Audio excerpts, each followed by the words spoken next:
Ladies and gentlemen, this concludes the formal portion of the festival. Thank you for celebrating the 258th birthday of your United States Army.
You guys serving the cake here? Yes.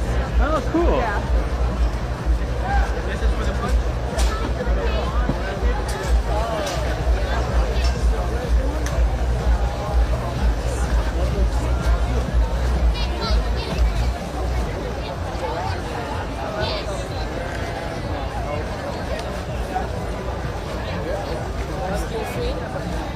That Daddy. There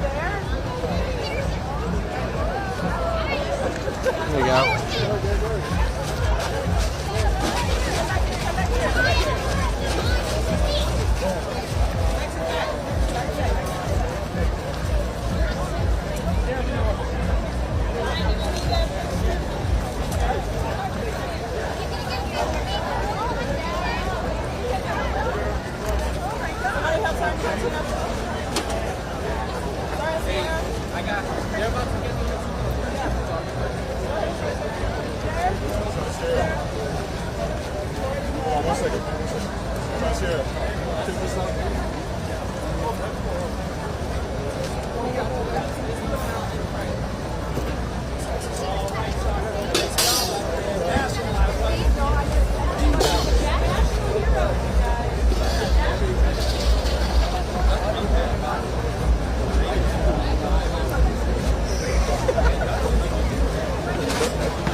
Great. I told General Ryan he did a good job. He's like, well done. Didn't make a mess of it. Challenging. The heat is not good for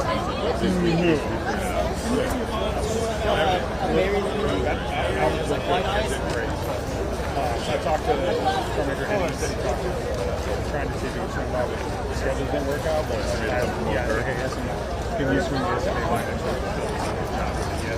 If you reach out to them. I got some video. Oh! They're decent. It's okay. I don't think they're that good right now. Yeah, he got both roles. Yeah. That's why I stopped by talking. She asked me to figure out. Yeah, just tell her on the west side, you only got one for the price. The word's gonna be camera promotion. I heard like Sam. Yeah. Check on the bright side. That's right. Her family's here, so she wanted to see that. So Let's go change. Yeah, she go for the fly. She said, let me take the fly. Yeah. The last other week was like, Working hard. You guys are on it. Everybody's looking sharp, looking good. Working hard, smiling.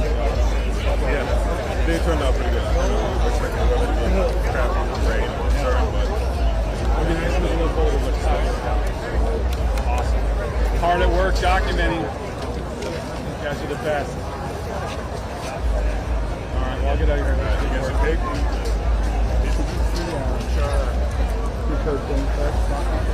I want to turn down our desktop.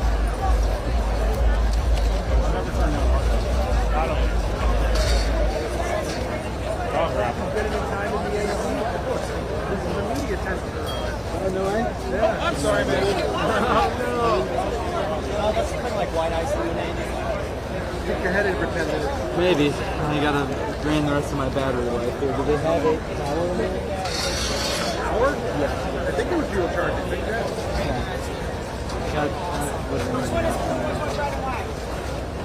So this is berry lemonade. That's like white ice lemonade.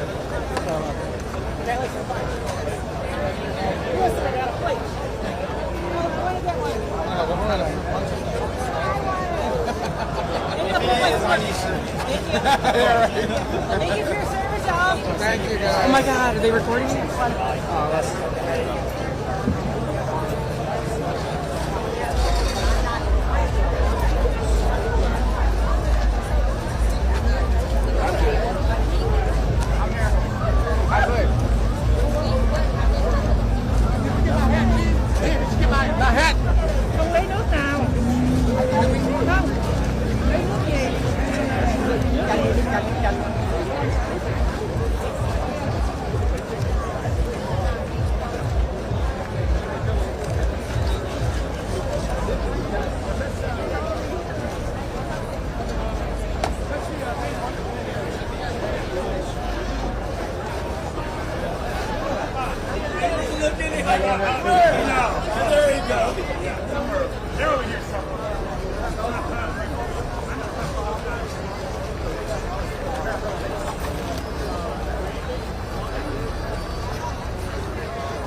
Can I be on the camera? Are your pants down? Yes.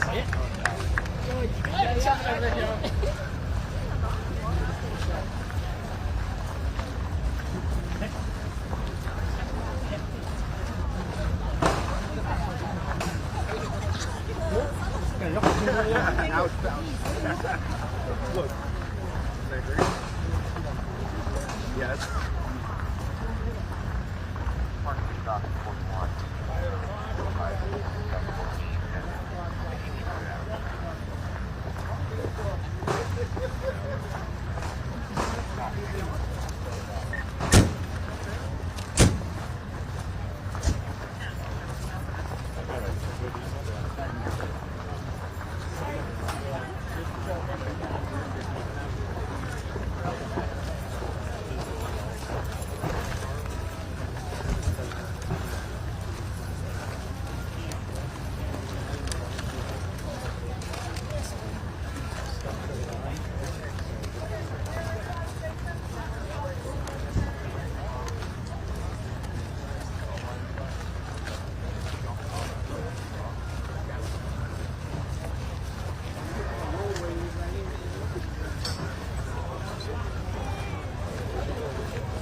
That's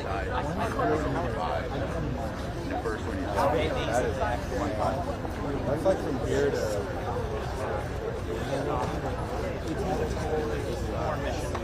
Hopefully it's a clear day. Maybe on a clear day.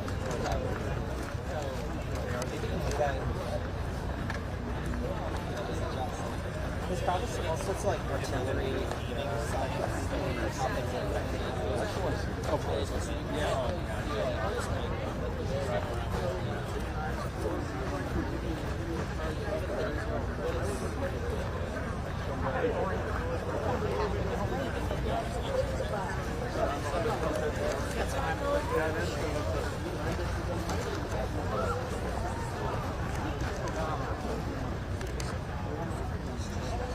I think so, and yes, he said that's a great round. We get the calendar.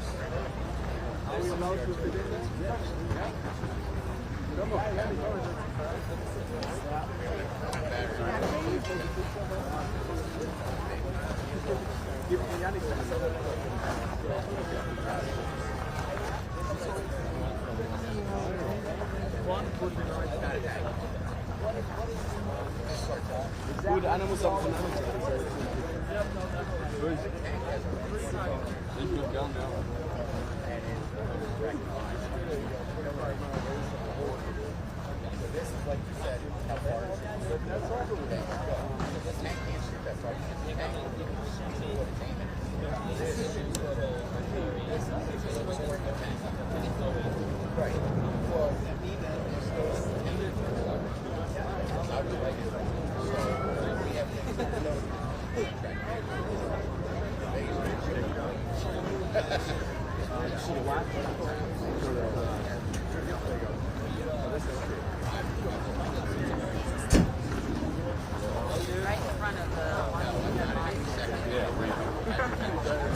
Wollen wir jetzt beim Tanz auch? Ich glaube, die stellen sich gleich.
I know about good. Oh, all good. It's really neat. Absolutely not.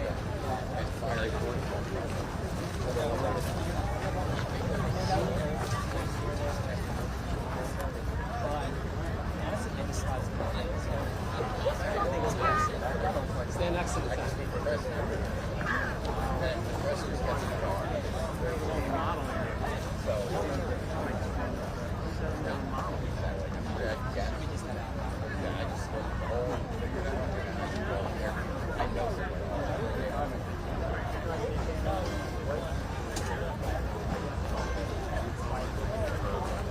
Yeah. Would you mind taking a photo of both of us? For you to look like I do that? No. I only take video exclusively. Sure. Happy to do it. Thank you. Chris. You and who? Scott. Perfect.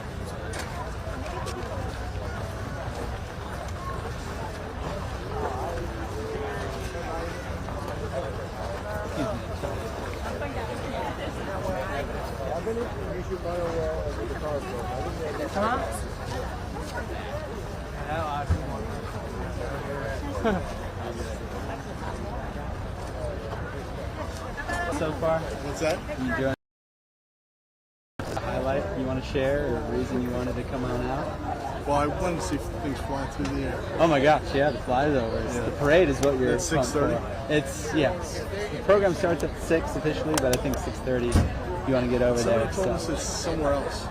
So if you go out through here and keep following it down, you should see the public entries to get underneath the Washington Monument, basically. That's to where it view is? from there, yeah.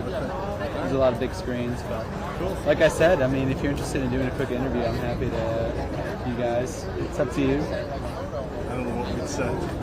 Well, why'd you come out? What was the Celebrate motivation? the Army. Yeah. and- Celebrate Donald Trump's birthday. Yeah, you know, I think there's a lot of different reasons, and what you're hoping to see, why you think it's important to celebrate such an achievement as like Sure. 2.5 centuries. Yeah, you know? Like, big. I'm game.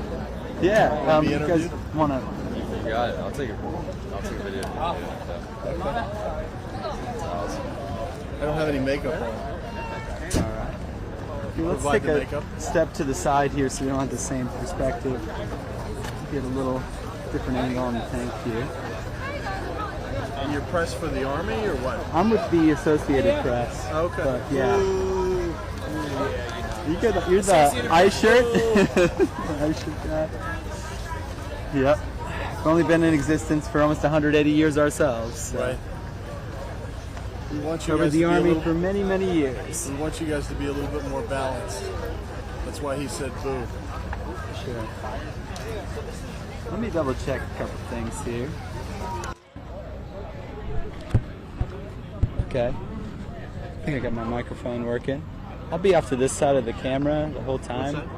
I'll be off to this side of the camera. Okay. So feel free to look and respond to me. Okay. And again, the questions are all about just your motivations to come out to enjoy this festival today. Sure. You know, I think there's a lot of good things to celebrate. So let me make sure I got you in frame and then put this here. You can cut out the controversial things. Oh, yeah, no. Yeah, if you wanted to restate an answer at any point, you can. Feel free to do so. You've got that flexibility. So, if you don't mind, though, introducing yourself, just saying spell first and last, just so I get it correct. Yeah. Did you say spell? Yeah, Sure. in case it's hard, and I can hold Sure. the mic. No worries there. Okay. Yeah. So my name is Mac McCord, MacMcCord, Where are you coming in from? Bethesda. Awesome. And talk about the motivations. I mean, who you're coming with. I came with my son Chris. Why was it important? What you saw this on the calendar?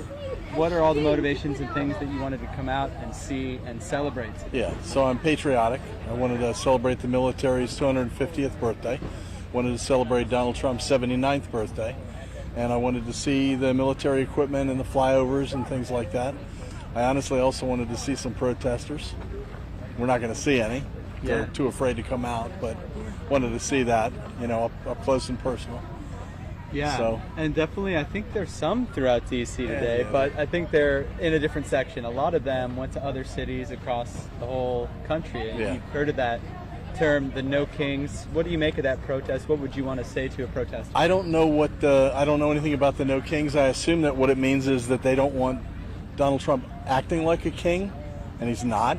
But I assume that's what they're talking about. But their mentality is, you know, kind of low, and I don't really know what their motivations are. I frankly don't care, as long as they don't, you know, do anything more than a peaceful protest, which they always go beyond. So Not every single protest has been not peaceful. every single for sure. one, but you know, based on what we're seeing in LA and other places, it's turned way too violent. So talk about some of the cool interactive activities you and your son have been able to do here. Describe it, like for someone who hasn't been able to come, you're catching them up on all these pieces of equipment you've stood on or touched, or you know, all these different cool things you guys have done. Well, we haven't, you know, he's 17, so it's not like he's going to get up on all the equipment, but we've taken a couple photos like the one you helped us take in front of the tank, taken some pictures of the helicopters and things like that, but we haven't gotten on anything. Is there any other highlight of any of the vendors that you've seen, the historic guns? I mean, one of the cool aspects about this is it's celebrating all 250 years. Right. There's a lot of eras Yeah. that go into that, from the Revolutionary War till now. I Yeah. mean, what era may you be most excited for? I'm most excited for this era with the technology and the military superiority that we have. And it's amazing to see some of these vehicles up close and know that that's what we're providing our fighting men. It's great. So. Yeah, and I think it's so important. I mean, the U.S. has such a presence across the world to help protect the peace and help our allies in so many different combat areas. I mean, I think it's important to always be on the cutting edge. Yeah, absolutely. Yeah. Absolutely. And hopefully we'll continue to be there. Absolutely. Yeah. Well, I hope you enjoy the parade. Thank you. Thank you for your time. I appreciate it. No problem at all.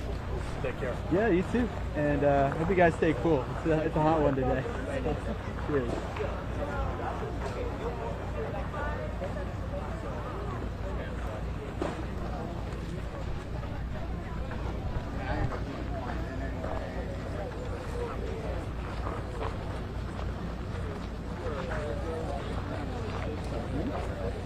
Ceremonial? Is it the president?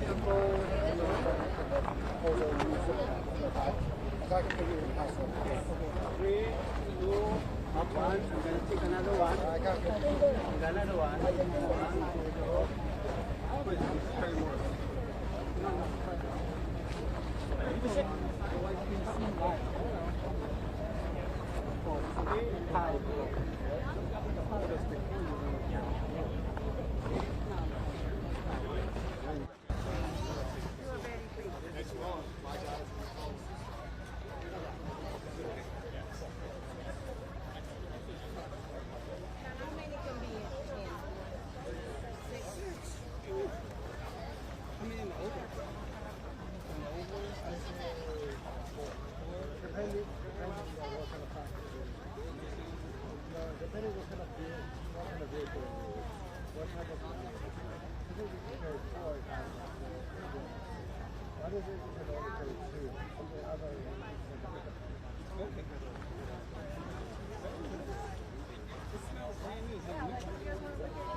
What channel are you on? What channel? The Associated Press. Oh, Associated Press. We share. You send it back by internet or you share it back to the center? You know, like the satellite trucks back in the day? That's this. Oh, the satellite truck now becomes like this. Yeah.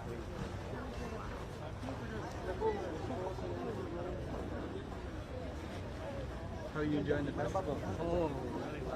This is my first time here. Oh, in I'm actually DC? I'm actually living in Virginia. Okay, my first sure. time. Yeah, absolutely. Such a big milestone, 250 years. Have you done any fun activities at the festival itself here? Like got in on any of the pieces of the equipment? Yeah, I did. Yeah, it's pretty neat to like put your hands on it. You know?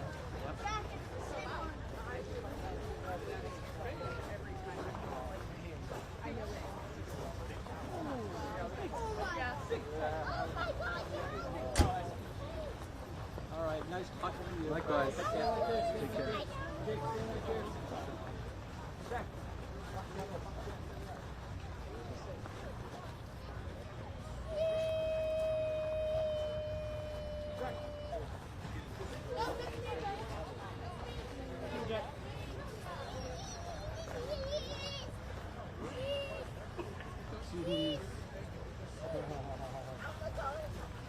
Yeah, where'd Michael go?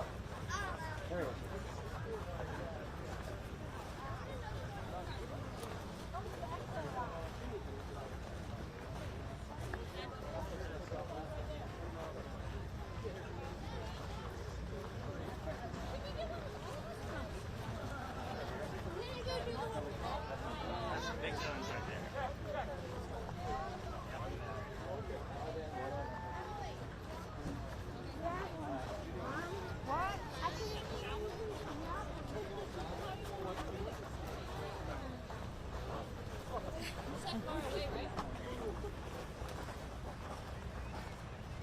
Caitlin, knock it out.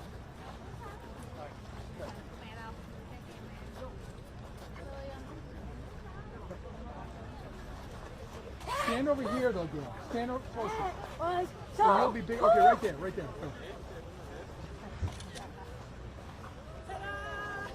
One more, ready? Okay.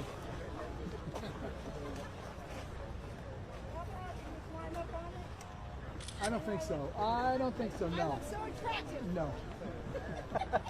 Yes, you can. Thank you. Pardon Oh, me. sorry. Have fun, 250 Press. Who are you with?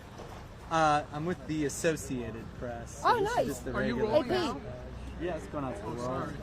Oh no, that's the whole point. Just Jiggle getting it. people enjoying the thing. I just hope I didn't jiggle your camera. That's all. Oh, it's happening. It's One more for the World War II.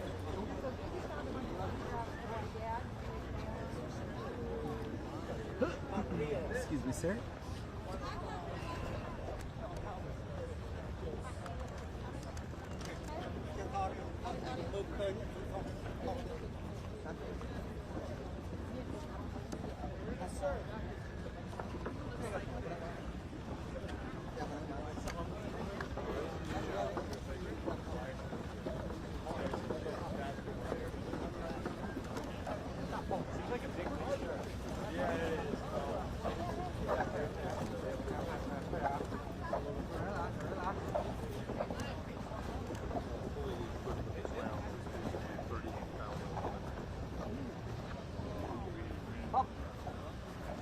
Yeah, it's pretty heavy. But now we go see the Abrams. Weight dispersion.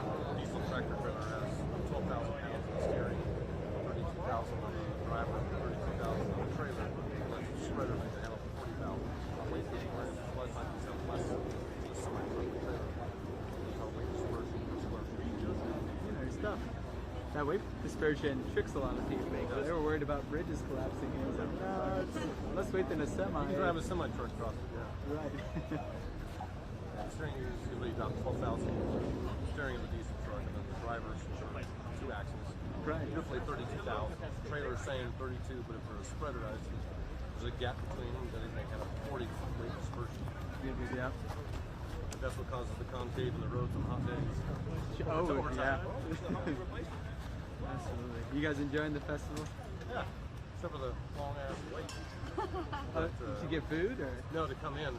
Oh, The you line guys was- just got in through No, we've security? been in for a bit now, but there's two basically entrances, and one was going all the way back to Oh my the gosh. pond, and it was actually looping around. The other one didn't start up here, but it zigzagged, and then came up to the thing, That's wild. and they took my lighter. That's the downside. Yeah. Shoot. But I promise you, almost nothing on that is flammable from the outside. I'm glad you guys made it in. Had to. Yeah, this is one of the ones you can't miss, I think. Yeah. This type of event. I was in regular units, not armored, so I was in airborne, not armored, so I never got to see this stuff. Oh wow, yeah. I got to see all the code stuff, but not the big ones. Yeah.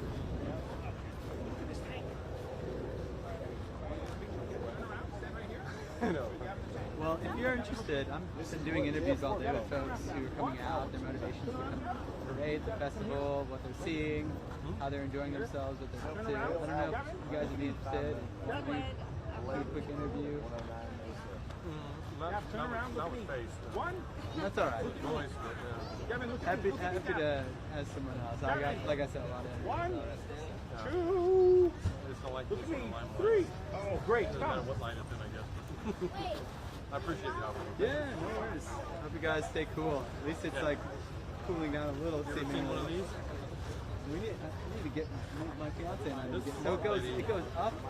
This morning, yeah, it blows up and then you can also turn it off and now it blows down. You kind of restrict it so you're like speeding up your system, just blowing down the back of my car. So it looks like this. Is that Amazon or did you get it? Okay. What are they called? Neck fan? Search for that. Fans. Yeah. Let me find out. I could find it, but The thing is, the wind comes up, so it sounds like it's really windy out there. Right. But it does help, seriously, especially with what you do. It's that little edge, right? It makes the day just a slight percent better. Yep. Absolutely.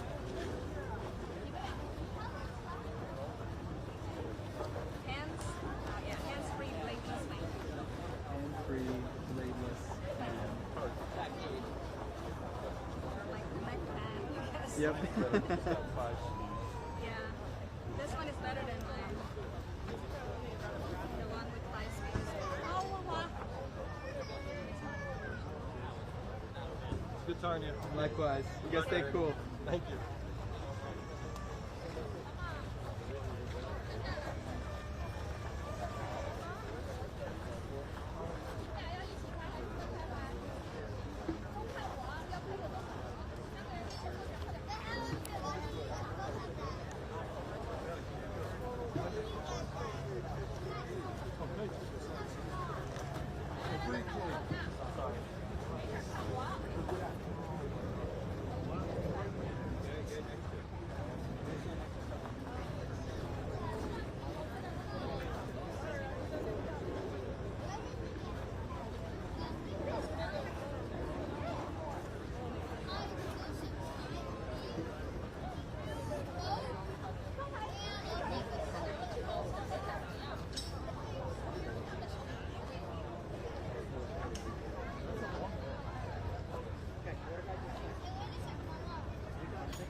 How was the cake, by the way? Awesome. Yeah, worth it.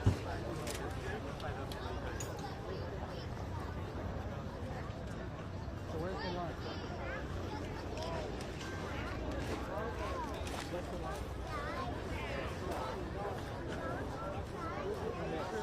Take a picture.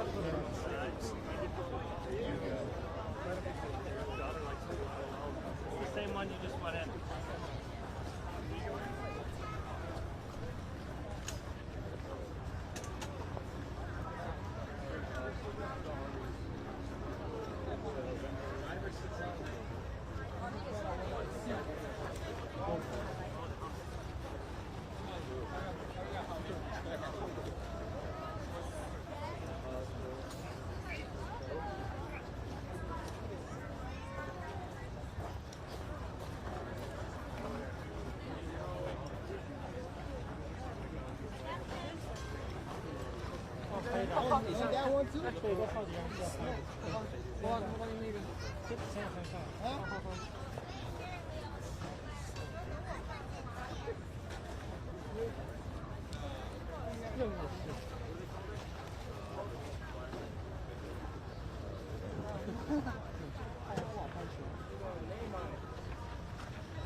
Rebecca!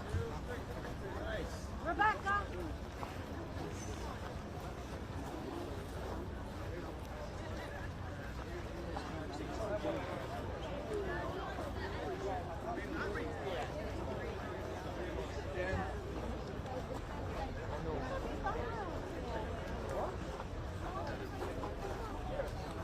It's not a tank. This is a howitzer. Self-propelled. Self-propelled howitzer. These things, so my dad first night put in the camp picture, they opened up a mile away from me. They made my bed jump. My bed was bouncing. That's a Bradley fighting vehicle. That's what Don worked on.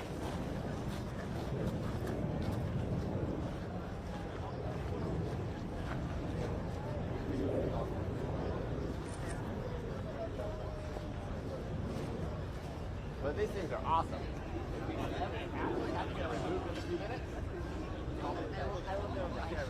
I don't want to pay.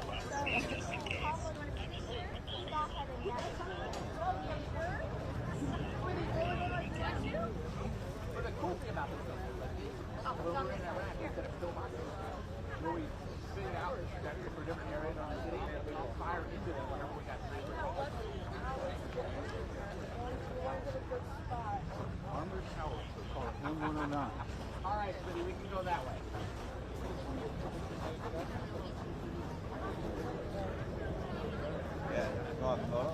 No, with it. I want a picture, but like.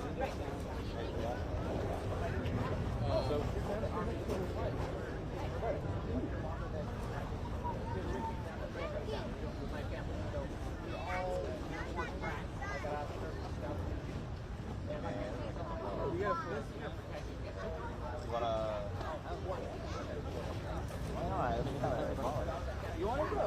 No. I think you actually want one.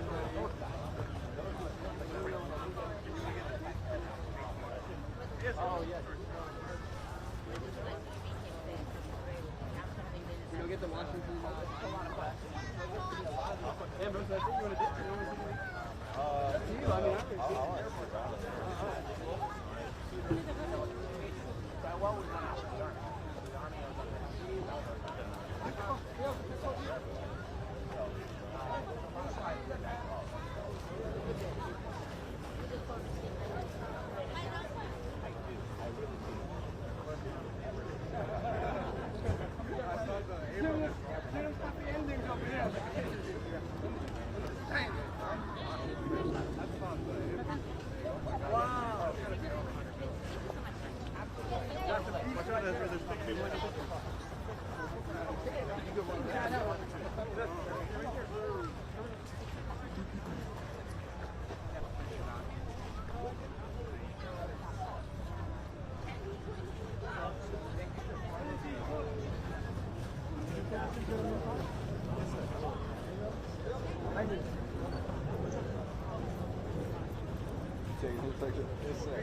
Take yours next. There you go. All right, 3, 2, 1, smile. There you go. That's a good picture. That's a piece. Yes, sir. That's one hell of a piece. There you go. Thank you, sir. I appreciate you. Daniel. What's your name? Daniel. Daniel Francisco. Let's go. Daniel traveled on a plane. There's a song called Daniel. Thank you, Dan. Dan. Look at this. That is awesome. Makes you look tiny. I know, right? That thing is huge. It's a beautiful thing. All right. All right, Daniel, smile. All right, got it. Father and son? Yes, sir. It's not time to make a change. Just relax, take it easy. You can make it. There we You're go. still young. Look at me. I am old, but I'm happy. Huh? Norwegian TV. Yes. No question? Oh, it's a beautiful thing. I met Daniel and his daddy. Very honored What's to his be name? here. I'm from Northern Virginia. Washington. Born and raised in the Philippines. I was born in a cave and raised in the jungle. How do you feel about It is a good idea. The last time that they had this kind of parade was 1945. And now they're celebrating the 250th. And I'm proud of them. Santa Fidelis! That's the Marine Corps. This year. Yes,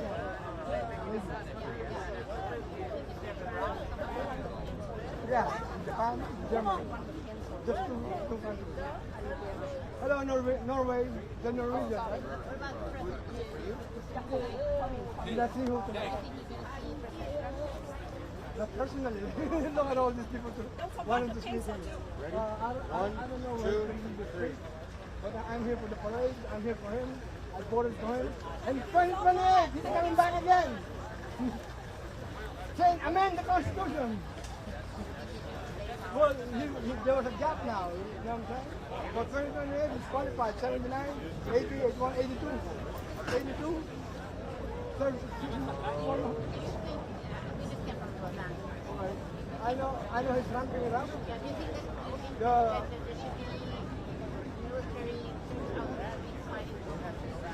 Fighting the protesters? This is a tough question. They're not fighting the protesters. They're protecting the property, personal properties of people, businesses. And there are some protesters out there that are out of control. You're good. Of course, they're passionate. They're passionate about what's going on in this country. You know, like the 7-year-old son. You want it vertical? Yeah, vertical. Absolutely terrible.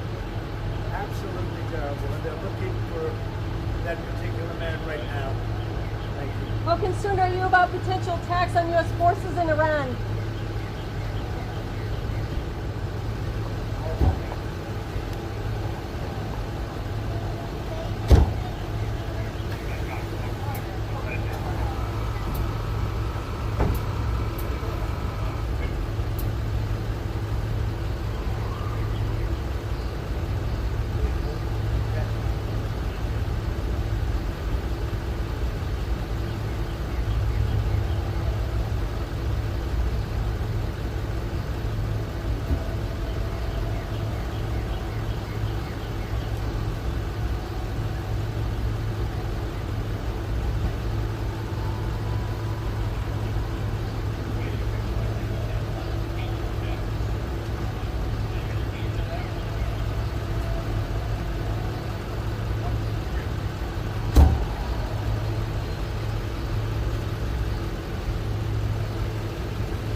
photo me?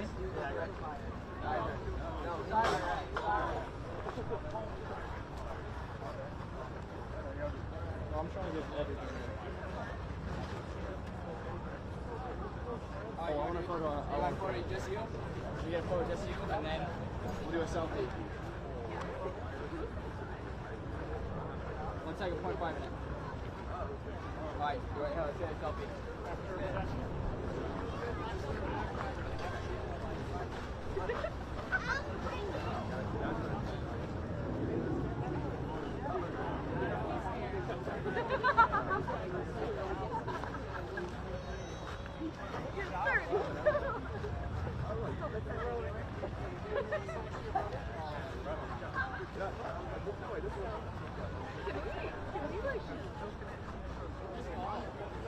I think you enter in from that side. Yeah, you can ask him.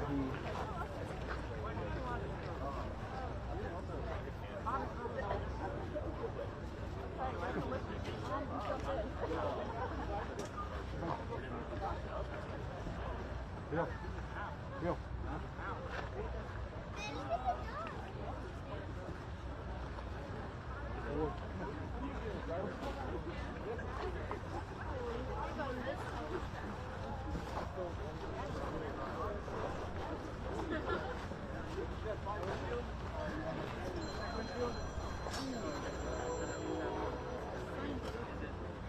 This is the only selfie I'm going to take. Are we going to show this to Sasha and Martin? Oh, sorry.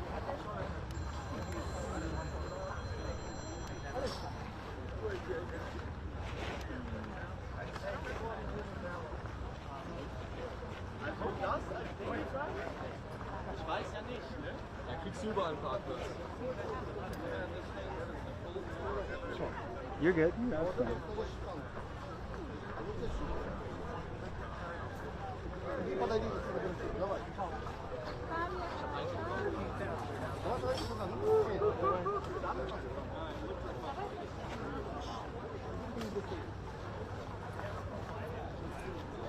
Раз, два, три. Девочка, is there anything that was going on here that was crazy? So this is a festival. Yeah. Exit out that way toward the Washington Monument. Yeah. Stand under that for the tour. It's on Constitution. You might not be able to get your feet on That's it. Constitution right there. That's actually Madison. Yeah. So behind the museum is Constitution. Oh, okay. But if you go out here and kind of follow where the crowd's going, I never come around here. it's all good. This is the tourist part. Right, yeah, absolutely.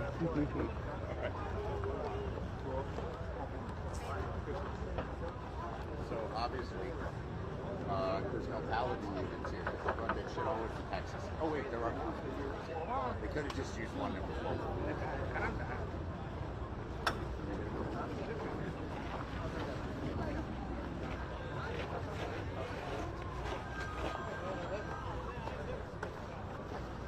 Trying to get rid of monuments in the back of the guy who's walking and then just stood like right in the middle of the guy.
The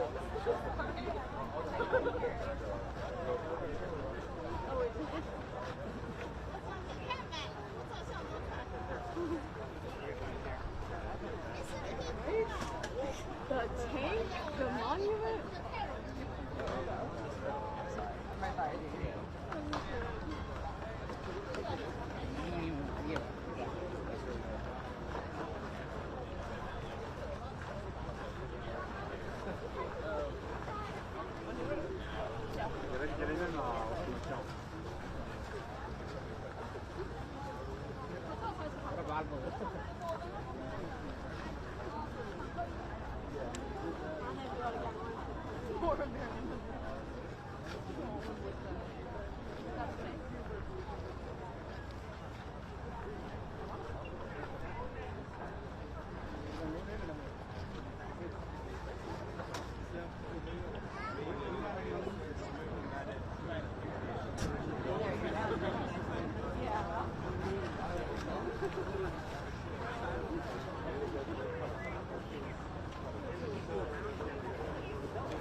Yeah, look at me.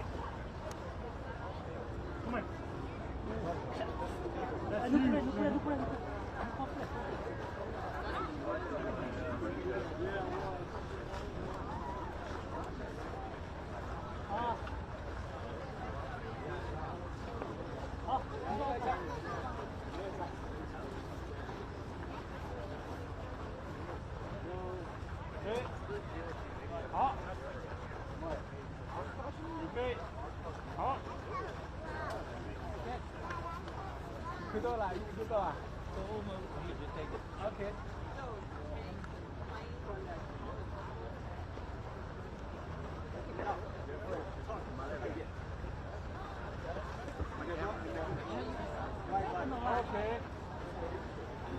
Okay. Come on here. Thank you, sir.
Ours were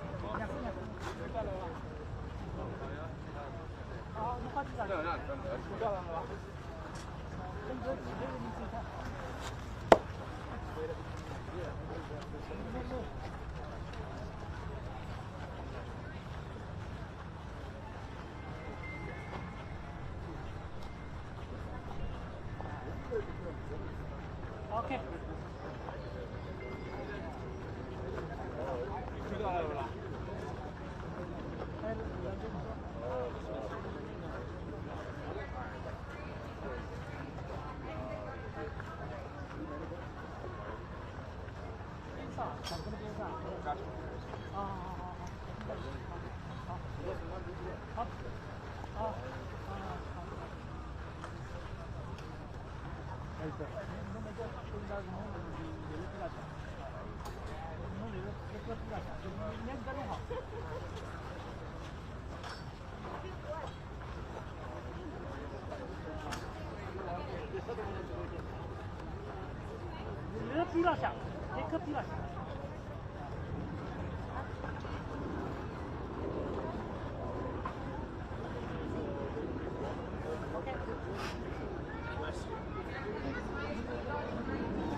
They let you inside.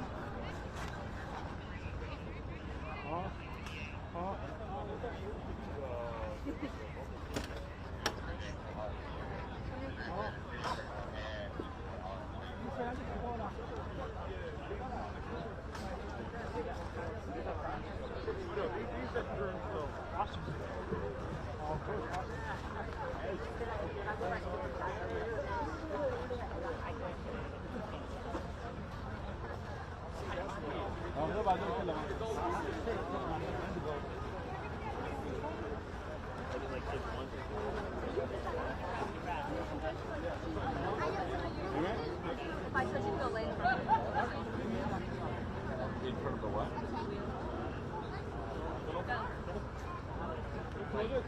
on the floor, like right in the floor. Yeah, wait. Like it's about to Wait.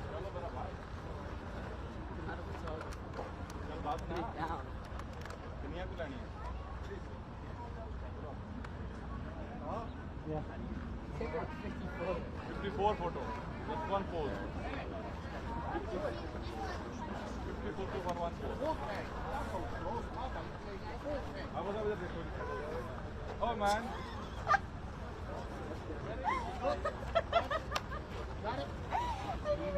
चलो मतलब चलो चलो close हो इसे call close हो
Forged in the fires of revolution, tested on today's front lines of freedom. Before there was a nation, there was the United States Army. From the hallowed ground of Yorktown's first stand to the unwavering readiness at Fort Bragg today, and onward to West Point's next generation of leaders. For 250 years, one force has stood ready, unshaken, unmatched, unbreakable. And today, the legacy rolls on. This is the United States Army's 250th Anniversary Parade. Representing our joint forces, please welcome the Chairman of the Joint Chiefs of Staff, General Dan Kane.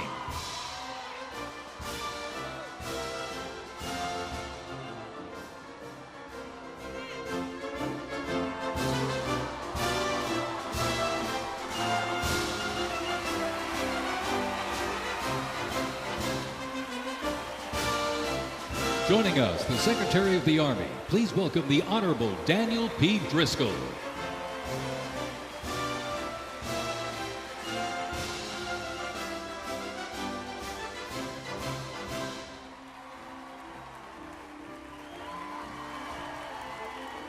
Ladies and gentlemen, please welcome the Secretary of Defense, the Honorable Pete Hegseth.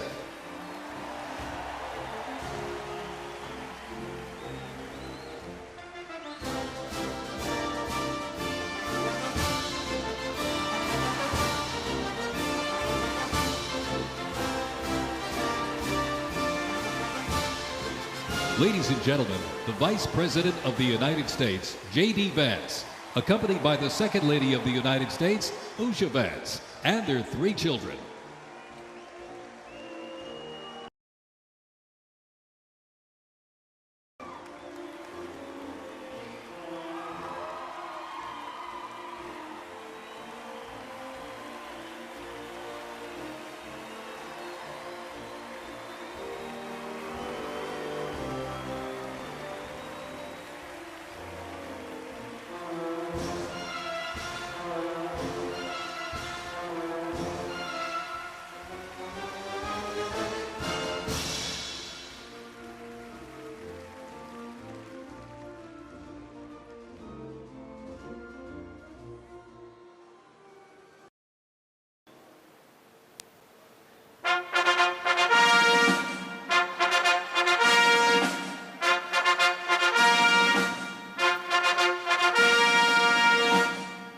Ladies and gentlemen, please welcome the President of the United States, Donald J. Trump, and First Lady Melania Trump.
Ladies and gentlemen, to honor America, would you please rise for the singing of our national anthem?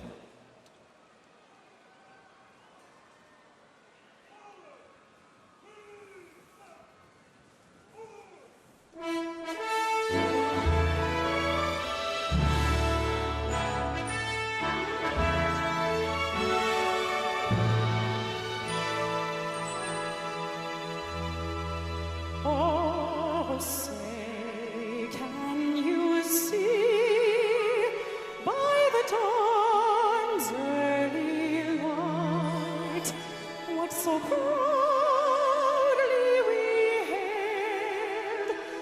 the twilight's last gleaming,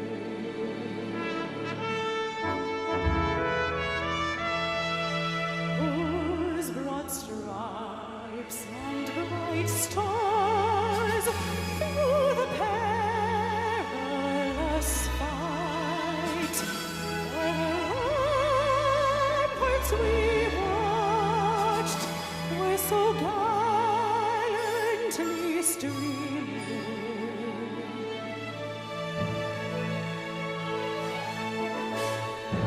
And the rockets red glare, the bombs bursting in air, gave proof through the night that our flag was still there. Oh, say does that star-spangled banner yet wave, o'er the land of the free and the home of the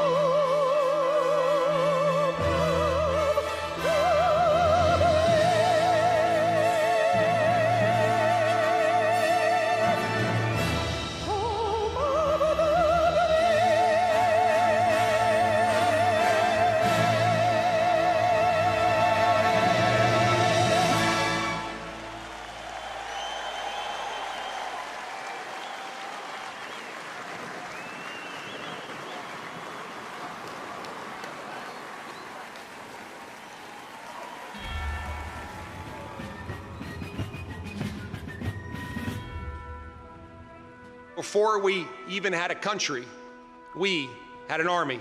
They started as a small, unorganized group of shop owners and farmers, but they fought the most powerful army in the entire world to a standstill in Concord, Lexington, and Bunker Hill. Then our Continental Congress chose George Washington as general of our Continental Army. But it wasn't until 1 year later, on July 4th, 1776, that news arrived of the signing of our Declaration of Independence. Now we had a new army and a new nation. With little gunpowder, no shoes, bloody feet, few cannons, little training, and even less food. Valley Forge started in December. They went into winter camp in December of 1777. Approximately 2,000 Americans died that winter of disease. They lived through hell, but they never ever gave up. Not this army, not this first American army. Finally, Washington and his army arrived, here at Yorktown, where they had General Cornwallis and his powerful British army trapped in this city against the sea. All of the preparation that Washington has learned through the course of those 6.5 years meets its full force here at Yorktown, and he employs it brilliantly. Sailing from the Caribbean, the French Navy arrived and took on the British fleet. Washington decided to make his move. Our men began digging to get closer and closer to the fort, finally getting within rifle and cannon range. Naturally, George Washington chose to set off our first cannon shot. The British had two small forts in front of the main fort. They were called Redoubts 9 and 10. Then, on the moonless night of October 14th, the American and French forces attacked the redoubts.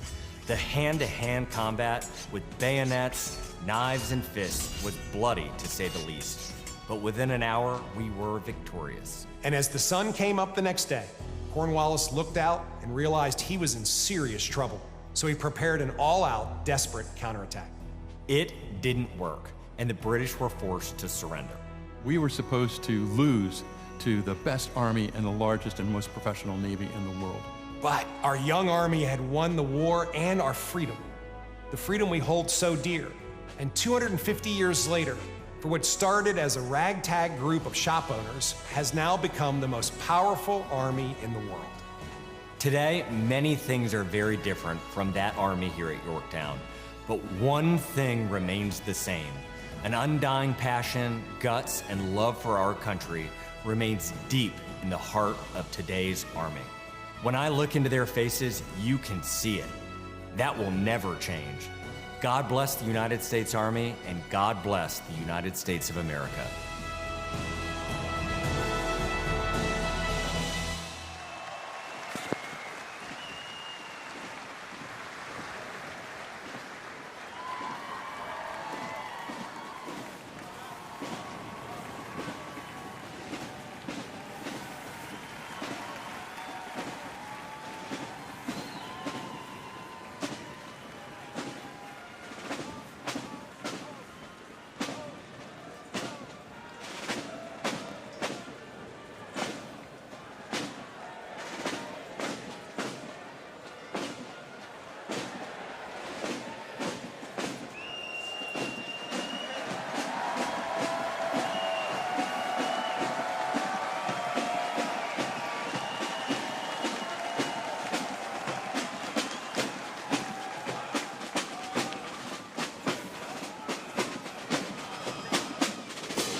Ladies and gentlemen, our parade is officially underway. Up first, internationally renowned as one of the world's finest professional music organizations, the United States Army Band, Pershing Zone. They are the premier music organization of the U.S. Army, our nation's most senior service. Stationed at Joint Base Meyer-Henderson Hall, Virginia, it plays an important musical role in events of national and international significance. They were founded back in 1922 by Army Chief of Staff John J. Pershing. They're led today by Colonel Bruce R. Pulver and Drum Major Rob Moore. Today, Pershing Zone is playing a melody entitled The Army Goes Rolling Along. This was actually written in 1908 by the then Lieutenant Edmund Louis Snitz Gruber, which was a descendant of Franz Gruber, who composed Silent Night. It was originally written to be the 5th Artillery Regimental song titled The Caissons Go Rolling Along, and in 1956 the lyrics were revised by Harold Arberg as the official song of the U.S. Army, and then retitled The Army Goes Rolling Along. Pershing Zone carries on its century-old legacy, playing a march that brings pride to every soldier, the Army Song. The 3rd Infantry Regiment in the U.S. Army. Established back in 1784, the unit was dubbed the Old Guard by Major General Winfield Scott during a victory parade in Mexico City after the Mexican War. It is the U.S. Army's official ceremonial unit and presidential escort, conducting year-round tactical training to ensure the highest standards and utmost discipline of its soldiers.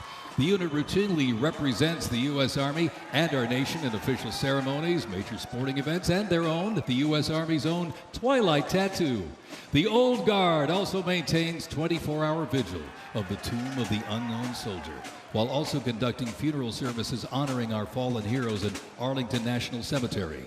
The regiment's 50 campaign streamer stand is a testament to its long, faithful service to our nation. Ladies and gentlemen, the 3rd Infantry Regiment, the Old Guard.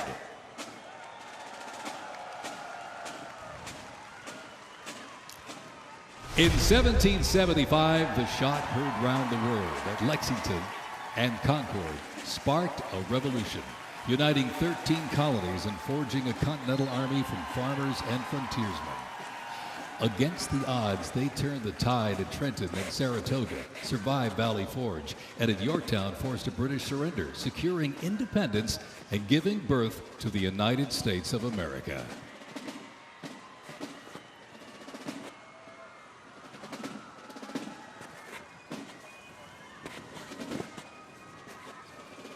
Before radios and field phones, sound was the signal.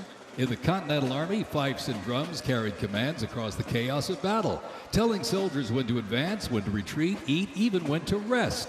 That legacy actually lives on today with the U.S. Army Fife and Drum Corps, part of the 3rd Infantry Regiment known as the Old Guard.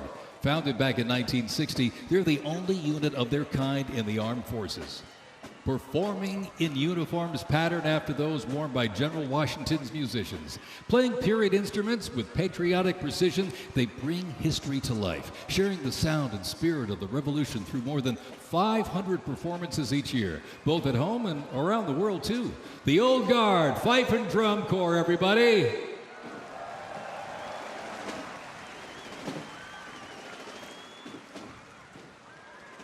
And now, from high above, ladies and gentlemen, celebrating 250 years, your United States Army parachute team, the Golden Knights. Descending at over 120 miles an hour, the Golden Knights are using flexible wing gliders to maintain their formation. They open their main canopy simultaneously and negotiate the softest possible landing. I'll tell you, they can't hear you, but they sure can see you. You can give them a great big wave, ladies and gentlemen. The Golden Knights, the finest parachuting team in the world.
Fort Sumter in 1861, a nation divided. Over 4 brutal years, nearly 2 million soldiers fought to preserve the Union.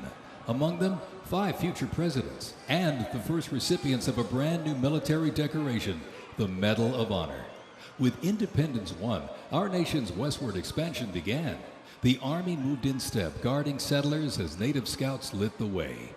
Immigrants joined the cause, and the Buffalo Soldiers etched a legacy of grit and honor across the American frontier.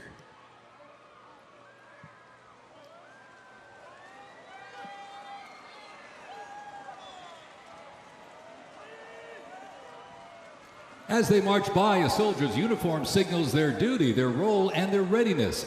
And by the late 1850s, official regulations outlined distinct looks, shaping the Army's identity and function across the force. Soldiers were issued 2 coats. One, a short sack coat for work and battle, with brass buttons and colored trim that marked their rank. Well, by war's end, that rugged sack coat became the soldier's uniform of choice. As the war escalated, volunteer enlistment surged. Congress authorized support for a force of up to 500,000 new troops, answering the call to preserve the Union.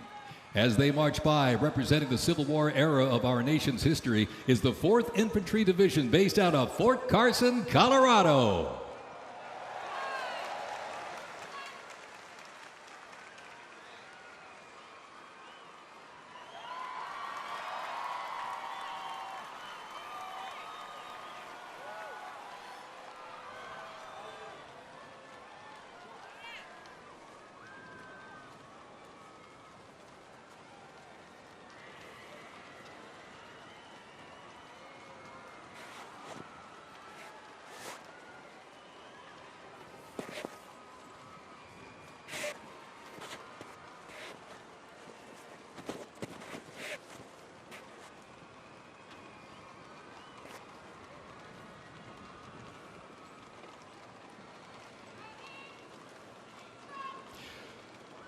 From Port Cavazos, Texas, home of legends, the 1st Cavalry Division rides with pride.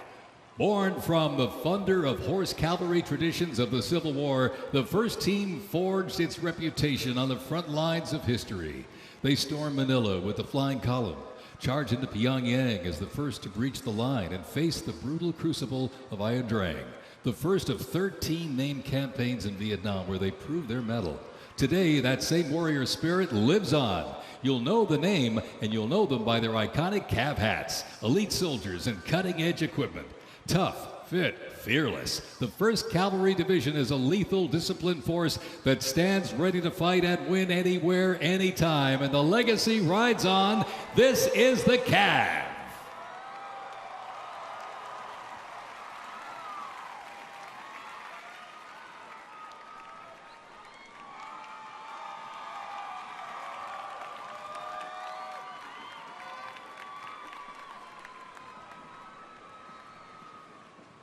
Special thanks to our sponsor, Lockheed Martin.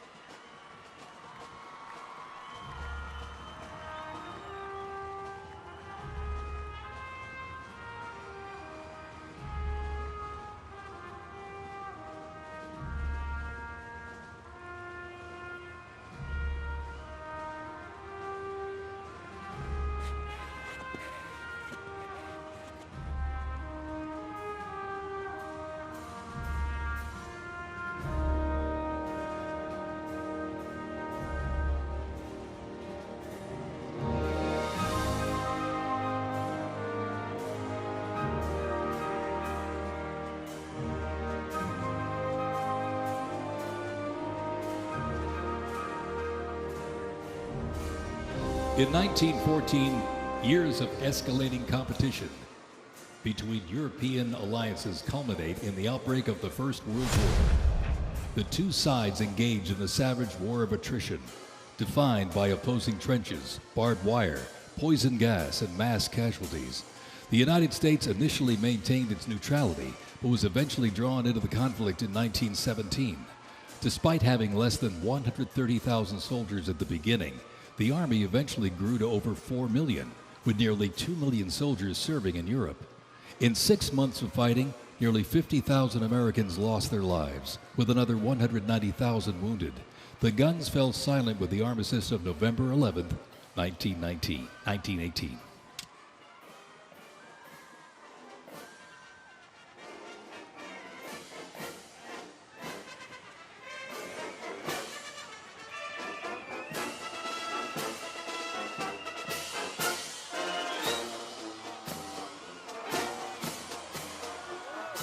We continue on with more USA World War I rolling stock.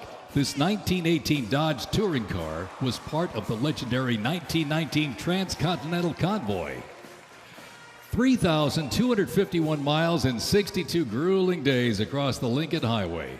And remember, no pavement, no GPS, and no power steering. Just grit, determination, and the drive to push Army mobility into the future. This car literally helped pave the way for the roads we rely on today, and reminds us when the Army moves, the nation follows. The 1918 Dodge Touring Car.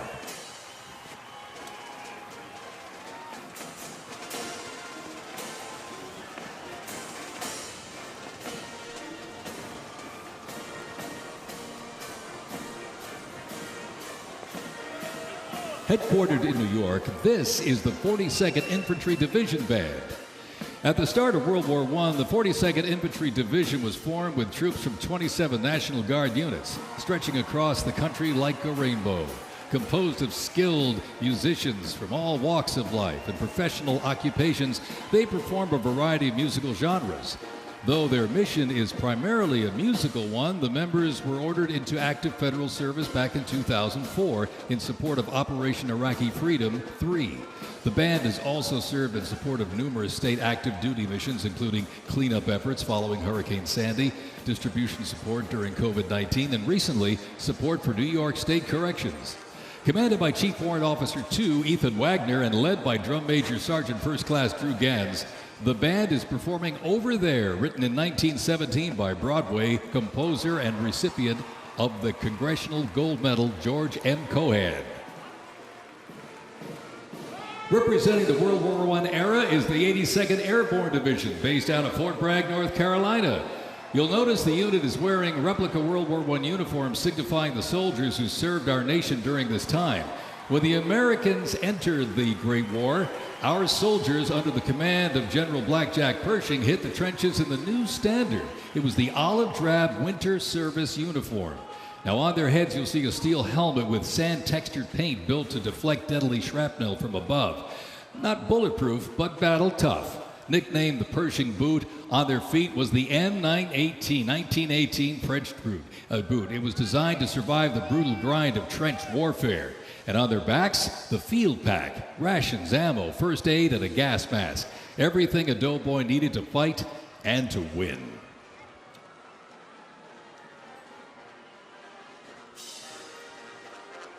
Incidentally, the 42nd Infantry Division was deployed to heavy combat abroad and then deployed again in World War II, ultimately liberating the Dachau concentration camp. The 42nd responded to the terrorist attacks on 9/11. Later, with the war on terrorism, the rainbow stretched across the world again, deploying in Iraq and Afghanistan.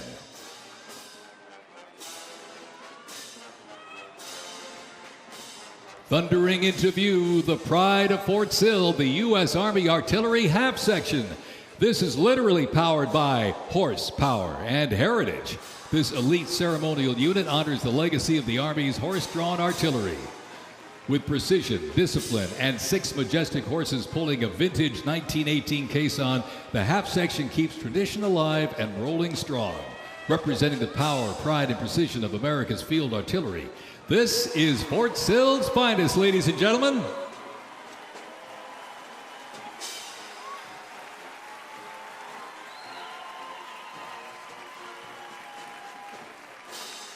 Special thanks to our sponsor, Form Energy.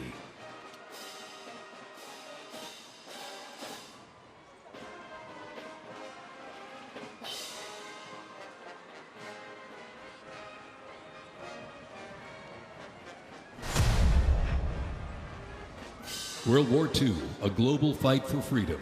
In history's darkest hour, the United States Army was on the front lines. From the beaches of Normandy to the islands of the Pacific, the greatest generation faced down tyranny and turned the tide.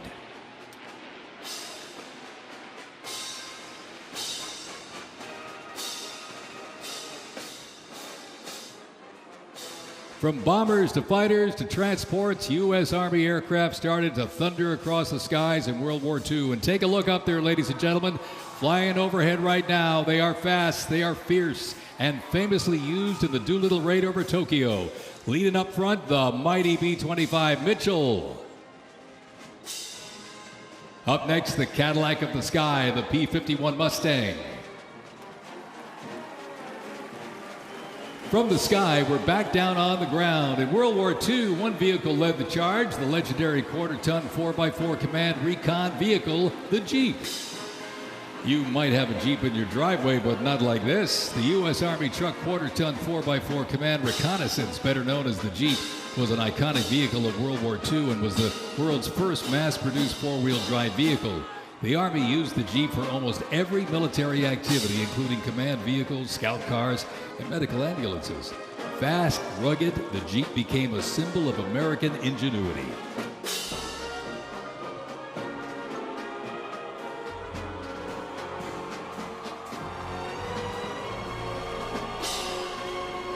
From Fort Bragg, North Carolina, this is the 82nd Airborne Ceremonial Band. The 82nd received the nickname All-Americans after a contest as it represented the diverse origins of its members from every state. This name remains today symbolized by their iconic AA patch. Fort Bragg's finest, ladies and gentlemen. Give them a big round of applause, the 82nd Airborne Ceremonial Band.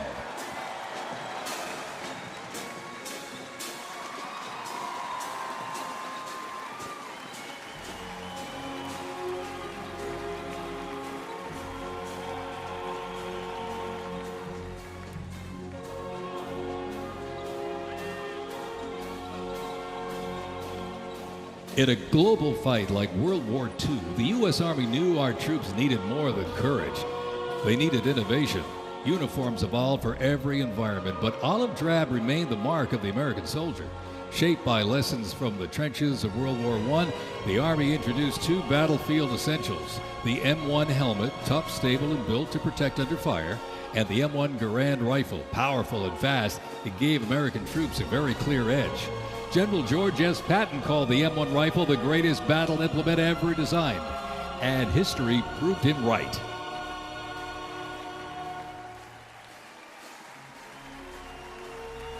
The 82nd Airborne Division. The unit is best known for their bravery on D-Day, when 12,000 parachute and glider troops destroyed German supply lines after fighting for 33 days straight.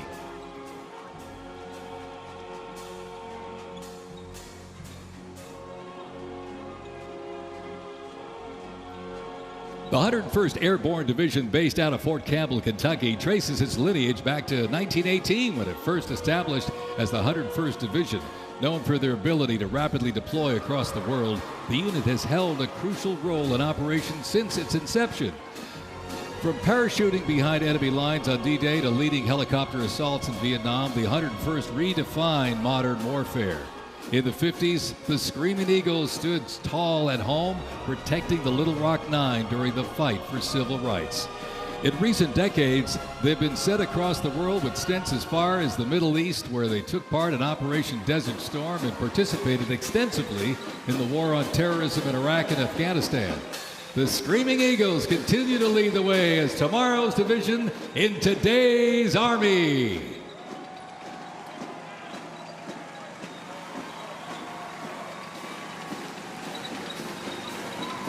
The iconic Sherman tank is here, ladies and gentlemen. It was the cornerstone of the U.S. Armed Forces, showing its military might in World War II.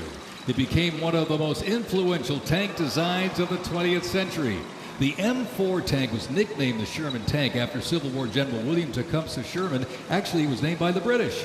With almost 50,000 produced during World War II, the Sherman tank was in active service until 1957. In World War II, the M16 half-track was a force to be reckoned with. It was a self-propelled anti-aircraft weapon with speed, firepower, and grit. Nicknamed the Meat Chopper, its quad 50 caliber mount could unleash 2,300 rounds a minute. Quite devastating. It served through Korea, Vietnam, and beyond, and remains in use in U.S. allies to this day. The M16 half-track brings the fight wherever it rolls.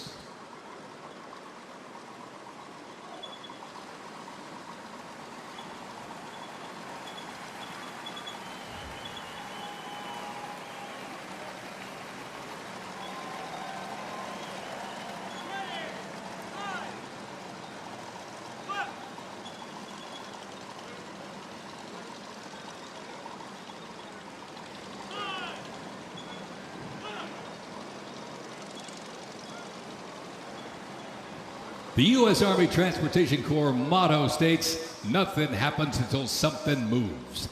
That was never more true than with this. Look at this, the 2.5-ton Chevrolet Deuce and a Half. 10,000 pounds of cargo and was the backbone of the Red Ball Express that kept the Allies supplied after D-Day in World War II.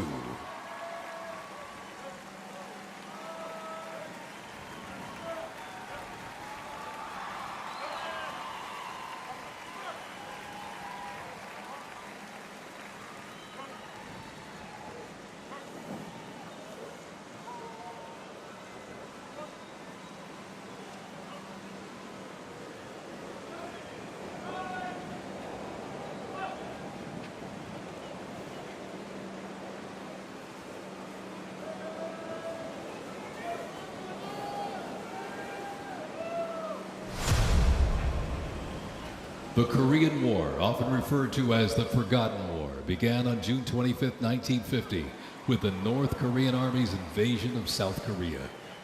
A coalition of South Korea, the United States, and other United Nations members defeated the invasion and advanced into North Korea. The coalition fought and defeated two Chinese offensives in the spring of 1951. Armistice negotiations began shortly after that defeat in July of 1951 until the armistice was signed 2 years later in 1953. Combat consisted of small attacks, raids, and patrolling. During this war, the United States deployed approximately 6.8 million military forces to the Korean Peninsula.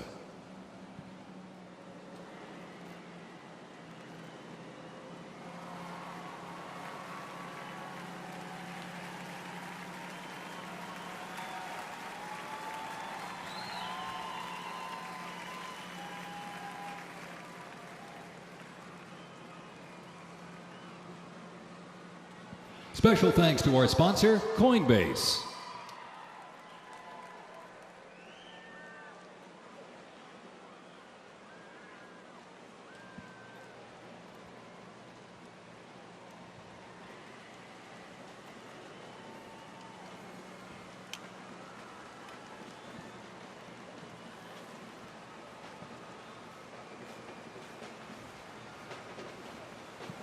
The M151 kept rolling along as the lightweight, high-mobility general-purpose vehicle replacing the famed World War II Jeep back in 1961.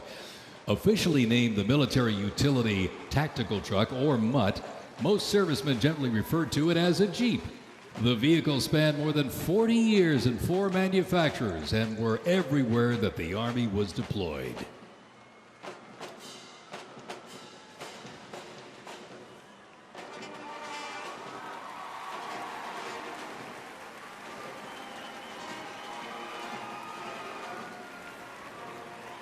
Another rolled by earlier, and at 2.5 tons, this deuce and a half, the M35A2 classic military transport truck was a mainstay of the U.S. Army for decades, particularly during the Vietnam War and Operation Iraqi Freedom.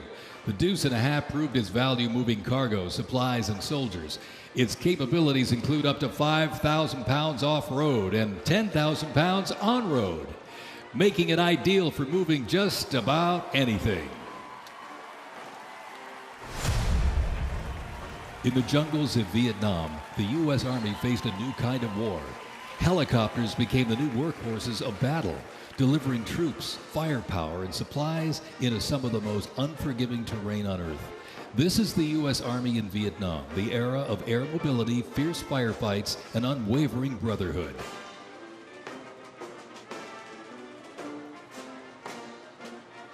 And over the music marching through, the roar of these legendary Army helicopters takes to the air. Flying overhead right now, they help define the Vietnam War. That staccato beat of the rotor blades was a welcome sound to many troops mired in combat. From transport and medevac to close air support and reconnaissance, they brought the fight to the front and pulled the wounded to safety. The OH-6 Cayuse scouted the terrain with unmatched agility. The AH-1 Cobra, also nicknamed the Snake, brought serious firepower. Its slim design, as you can see here, helped it survive and thrive in hostile environments to protect soldiers below. And the icon of the era, the UH-1 Huey, the first turbine-powered helicopter in service with the U.S. military. There was nothing the Huey couldn't do. General support, air assault, cargo transport, medic evacuation, and ground attack missions. The Cayuse, Cobra, and Huey, ladies and gentlemen, 3 iconic Army symbols in the sky.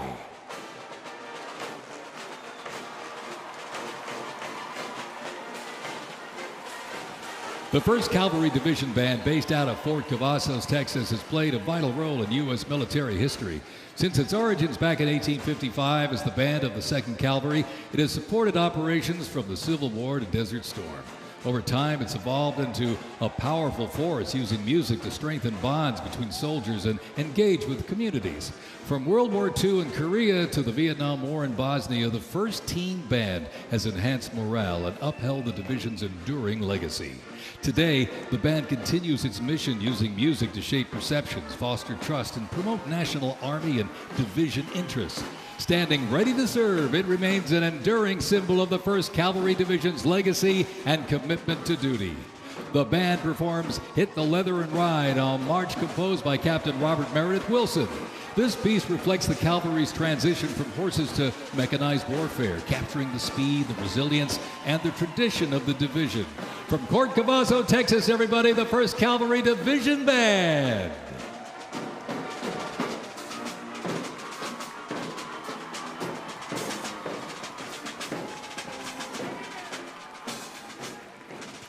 The U.S. Army deployed large numbers of troops in support of the Vietnam War.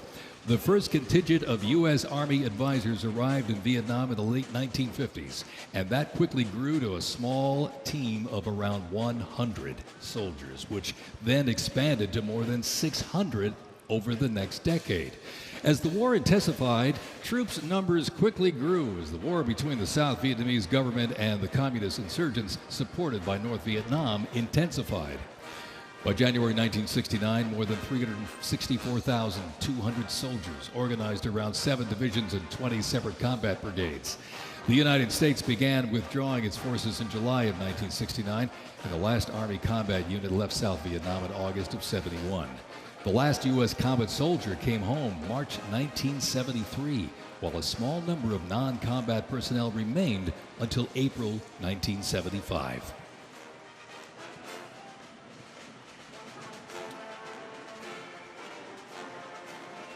Representing the Vietnam War era is the 101st Airborne Division based out of Fort Campbell, Kentucky. The unit is wearing replica Vietnam War uniforms signifying the soldiers who served our nation during this time.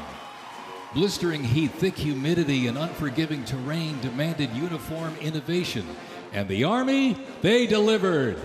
New lightweight uniforms were constructed to move with the soldier. The M16 replaced the M1 Garand, calling for redesigned ammo gear and faster reloads in combat. Body armor got smarter, jackets and trousers got lighter, and field equipment was reimagined to meet the mission head-on. Gone were the heavy Mickey Mouse boots, replaced by canvas tropical combat boots that offered better grip, faster drying, and all-day endurance.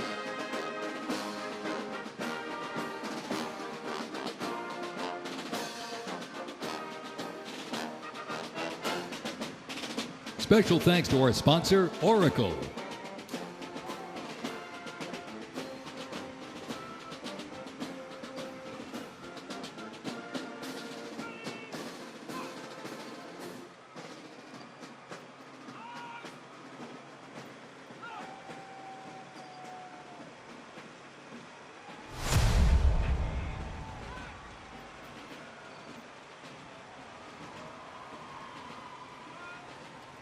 When Saddam Hussein's Iraq invaded Kuwait in August 1990, the U.S. Army deployed to Saudi Arabia to deter further Iraqi aggression in the region for what was known as Operation Desert Shield.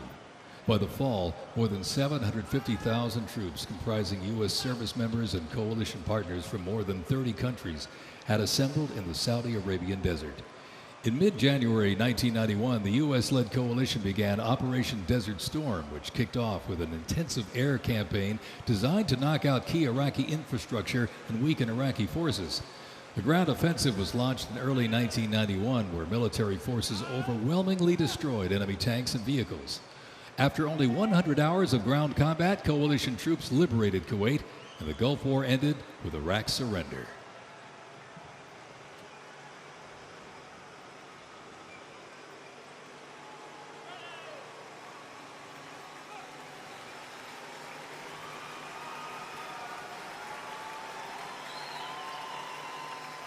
From Fort Riley, Kansas, this is the 1st Infantry Division, one of the Army's most storied divisions. Nicknamed the Big Red One because of the distinctive red on their unit patch. As the oldest continuously serving division in the U.S. Army, the unit has participated in every major operation since World War I, living up to its motto, no mission too difficult, no sacrifice too great, duty first. The 1st Infantry Division was originally established as the 1st Expeditionary Division in 1917 and spearheaded the American Expeditionary Forces in France during World War I. In World War II, the Fighting First stormed Omaha Beach on D-Day and liberated Nazi concentration camps. The highly decorated unit has had 37 members of the Big Red One awarded the Medal of Honor. In Washington, D.C., the 1st Division Monument stands in President's Park, memorializing those who died while serving in the 1st Infantry Division. Ladies and gentlemen, they are the Big Red One, the 1st Infantry Division.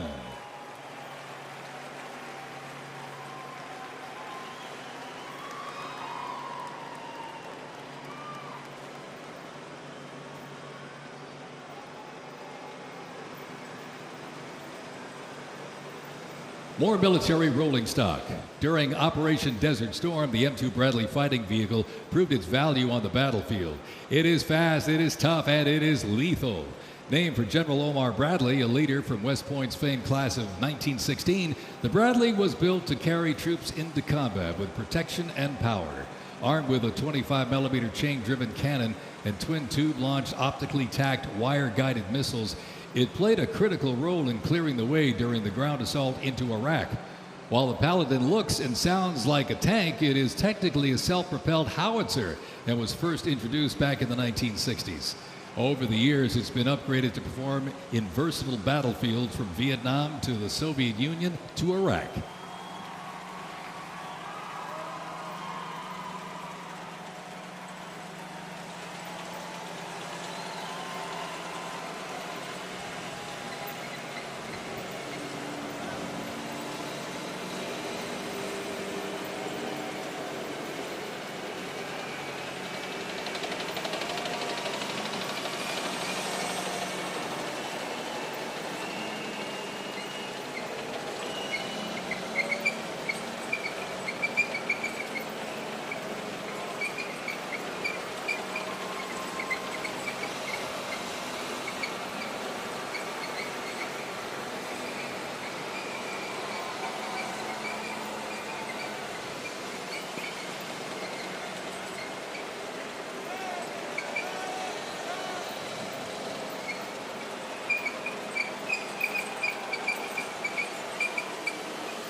In the Gulf War, no division hit harder or moved faster than the 1st Armored. The 1st Armored Division, nicknamed Old Ironsides, is the oldest, most recognizable armored division in the United States Army. As part of the buildup for World War II, cavalry and reconnaissance units were brought together to form the 1st Armored Division in 1940. In the Gulf War, no division hit harder or moved faster than the 1st Armored. Old Ironsides really led the way. During Desert Storm, they engaged in some of the largest tank battles in Army history that were decisive victories, shattering enemy formations. Based in Fort Bliss, Texas, America's Tank Division is currently supporting missions in 20 countries across 5 continents. From World War II to today, Old Ironsides remains battle-proven and always ready.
First used in Operation Desert Shield and Desert Storm, the M119 howitzer brought precision firepower to the front lines.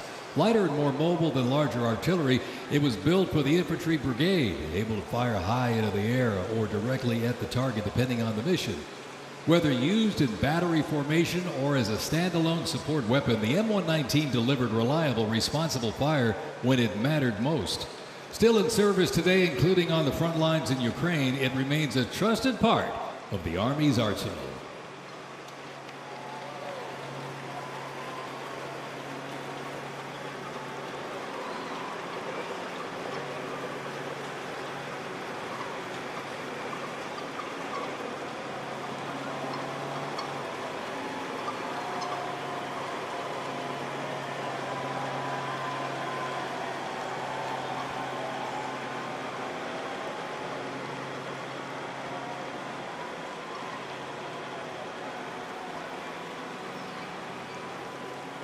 Special thanks to our sponsor, UFC.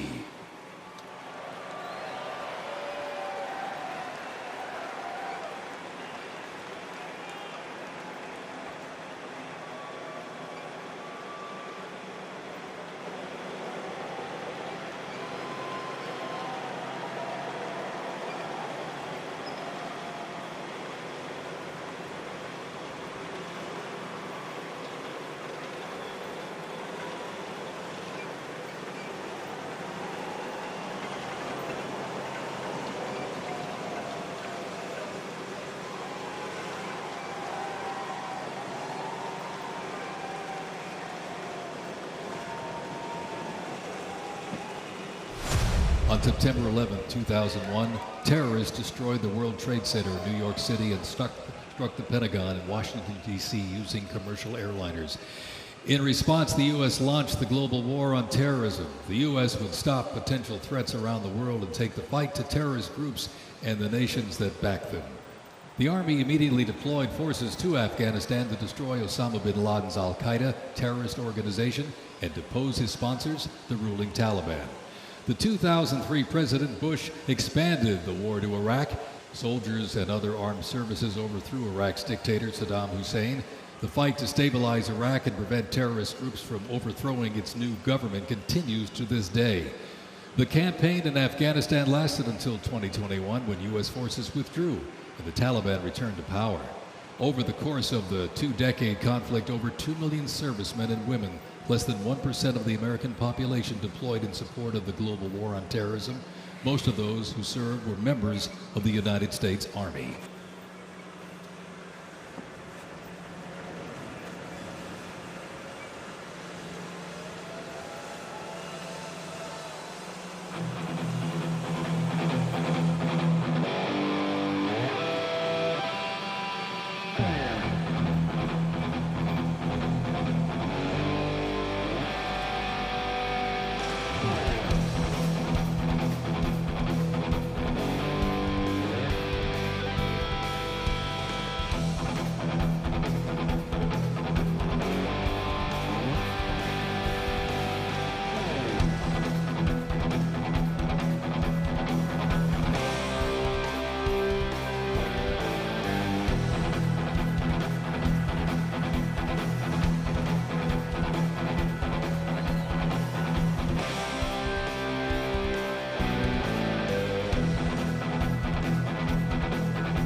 The global war on terrorism saw the introduction of a range of new technologies on the battlefield. The 8-wheeled Stryker armored combat vehicle is the first new military vehicle to enter service in the U.S. Army since the Abrams tank back in the 1980s. The vehicle was developed to fill a gap in the Army's inventory between a lighter infantry and heavy armored unit. The Stryker armored combat vehicle enables the team to maneuver in close and urban terrain, plus provide protection in open terrain and transport infantry quickly to critical battlefield positions. The first Stryker vehicles were fielded back in 2002 with the first Stryker Brigade combat team deploying to Iraq in 2003.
U.S. Army Rangers, predating the Revolutionary War, fought in the War of 1812 as part of the regular Army and patrolled the frontier from Ohio to western Illinois on horseback and by boat, with the likes of Daniel Boone and Abraham Lincoln in their ranks.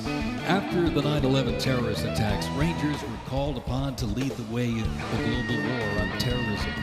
As part of the U.S. Army Special Operations Command, the 75th Ranger Regiment, based out of Fort Bragg, North Carolina, represents a lethal, agile, and flexible force capable of conducting many complex joint special operations missions. Today's Rangers Regiment is the Army's premier direct action raid force. It is always combat ready, mentally and physically tough, and prepared to fight our country's adversaries.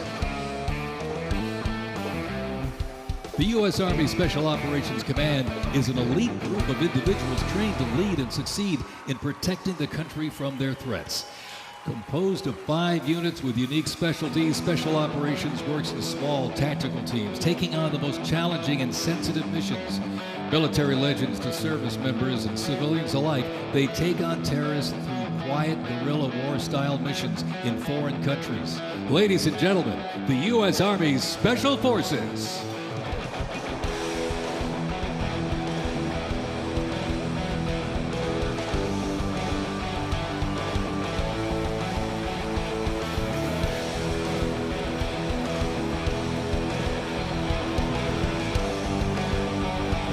The Stryker Brigade Combat Team combines the capacity for rapid deployment with survivability and tactical mobility. Adaptability and continuous transformation to overcome our enemies is vital. Fighting an elusive enemy in distant places and at home requires new tools such as unmanned aerial vehicles for surveillance and the Blue Force Tracker to see real-time details of troop movements. The United States does not face the challenging international environment alone. Our network of allies and partners is an advantage that our adversaries can never hope to match. Over 80 nations have fought alongside the United States or assisted during the global war on terrorism.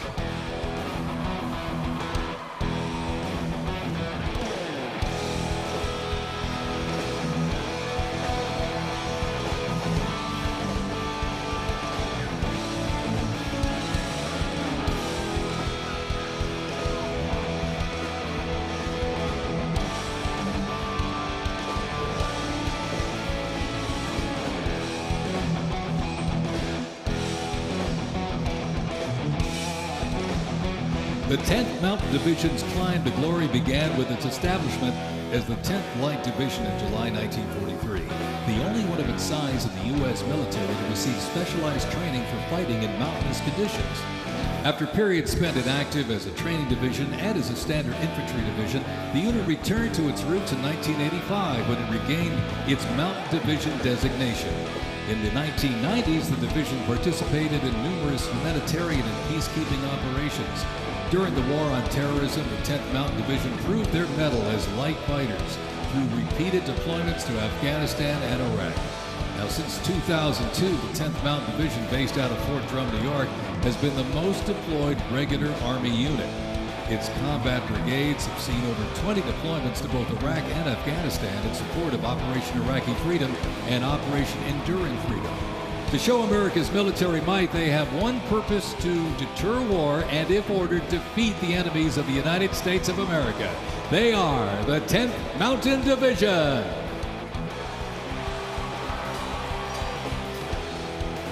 Investments in cutting-edge systems, drone technology, and abilities strengthen the force, equipping soldiers with tools they need to protect the country and defend democracy.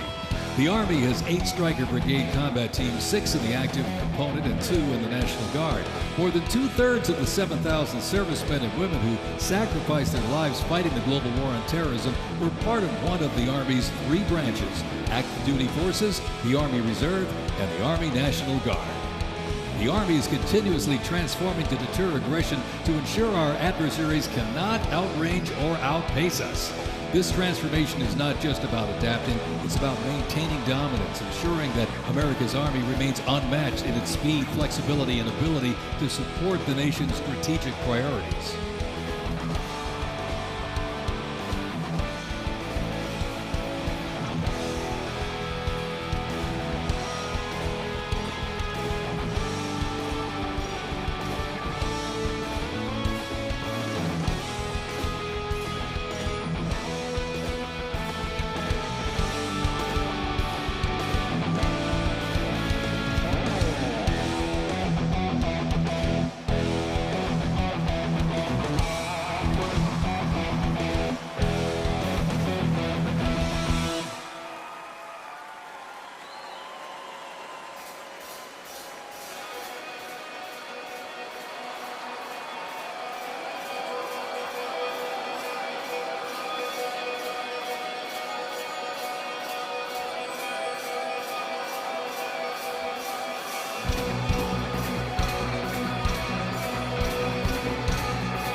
Special thanks.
Today, the U.S. Army's mission is to deploy, fight, and win our nation's wars. How? By securing ready, prompt, and sustained land dominance by Army forces across the full spectrum of the conflict as part of the joint force.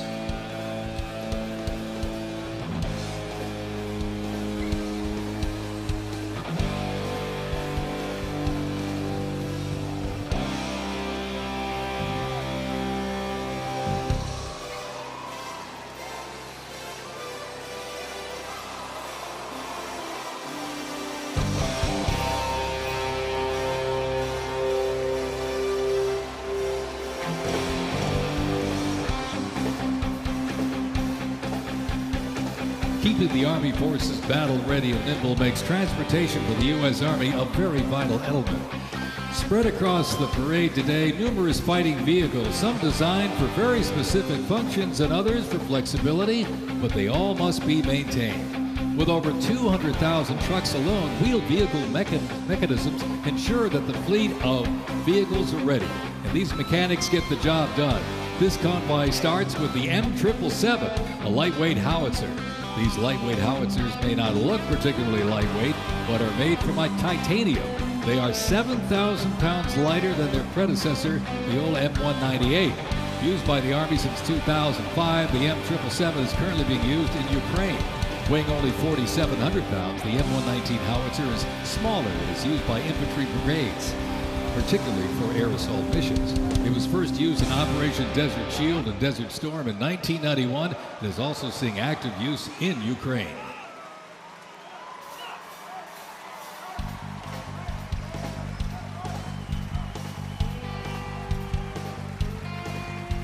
The 7th Infantry Division, stationed at Joint Base Lewis McChord, has been seeing continuous combat action ever since activation in World War I.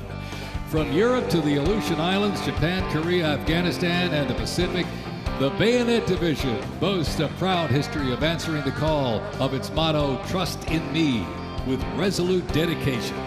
Sent to deployments and conflicts around the globe since it was founded, the division returned to Fort Lewis in 1971, its first time on American soil since 1934. The 7th Division, originally called the Hourglass Division due to their patch design, gained the nickname Bayonet Division during their deployment to Korea in June of 1950.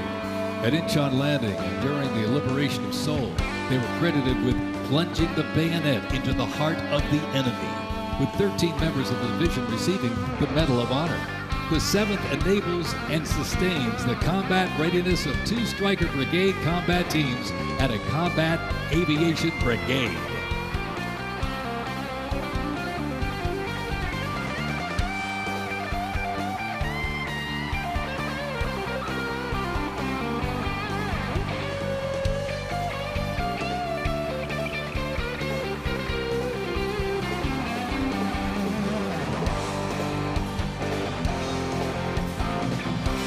With the American soldier, the cornerstone of everything the Army does, we are continuously transforming. Army careers span the spectrum from attorneys to astronauts and mechanics to engineers. The Army's greatest asset is our people, the finest men and women our great nation has to offer, with a myriad of talents that make us stronger. Aside from its people, the Army's next greatest asset is its technology and equipment. Coming up next, these vehicles offer a glimpse of what the Army employs for readiness and battle. The portable howitzers and the portable Abrams tank were used extensively in the Gulf War, along with Bradley tanks and the infantry squad vehicle. The ISB provides enhanced tactical mobility of an infantry brigade combat team. This allows commanders greater freedom of movement and action. The ISB provides the warfighter with increased flexibility to ensure infantry units maintain momentum to achieve mission success.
When duty calls, U.S. Army soldiers don't just answer, they lead. From Fort Bragg, witness a powerful demonstration of strength, purpose, and the unmatched capability of today's Army.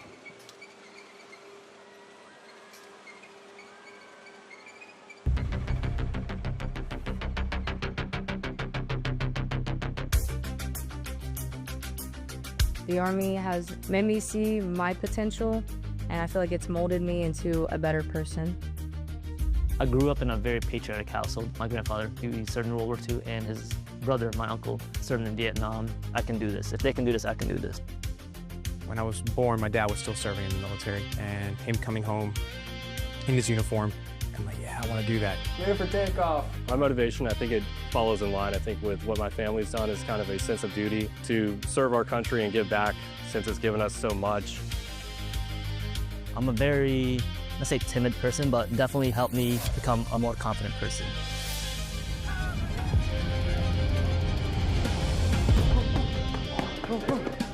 Working with a group and my peers, it really shows how much working with a team can strengthen you. All right, ready to go? Ready to go. I derive a lot of purpose from serving others.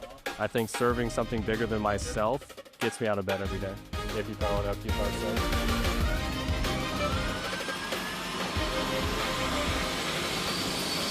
I definitely pushed myself further than I ever thought I could go. I joined the military service because I want to deploy. That's my main goal, is deploy, deploy, deploy. If we get the call, we have to go somewhere, we'll do what needs to be done. That's just the way we operate here.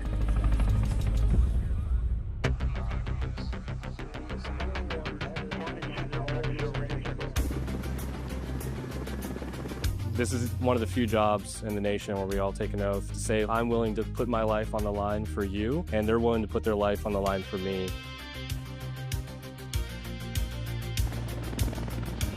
This is what we train for. This is what I want to do. My team leaders and squad leaders, they know exactly what to do. Check equipment, check weapons, check ammo.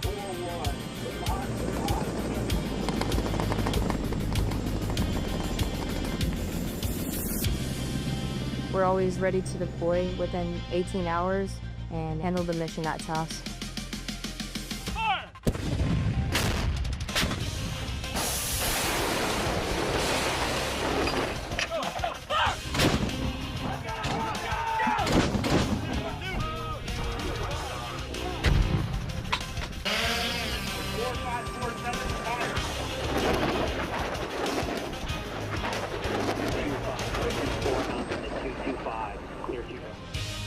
We jump so frequently so that our jump masters and the paratroopers are ready to deploy.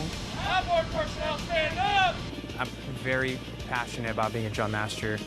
The paratroopers, they see you and, you know, they believe in you. I love to instill that confidence with my passion into those paratroopers. It's a rush. It's great. Drop them cleared for personnel drop.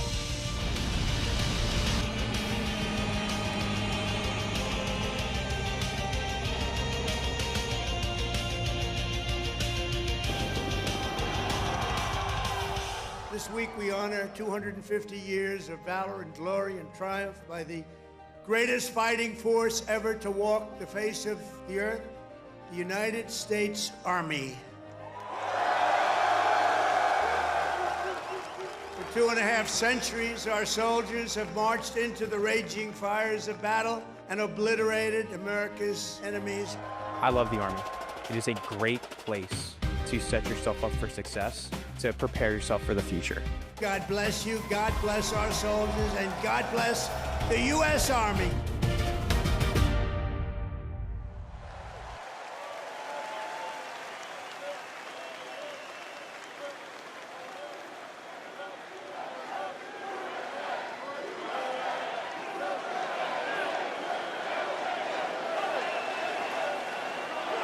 Joint Base Elmendorf, Richardson, Alaska is the home to America's Arctic Angels, who execute expeditionary operations worldwide, conduct multi-domain operations in the Indo-Pacific theater and the Arctic, and on order decisively defeat any adversary in extreme cold weather, mountainous and high-latitude environments through large-scale combat operations. The Angels are the Army's only Arctic division.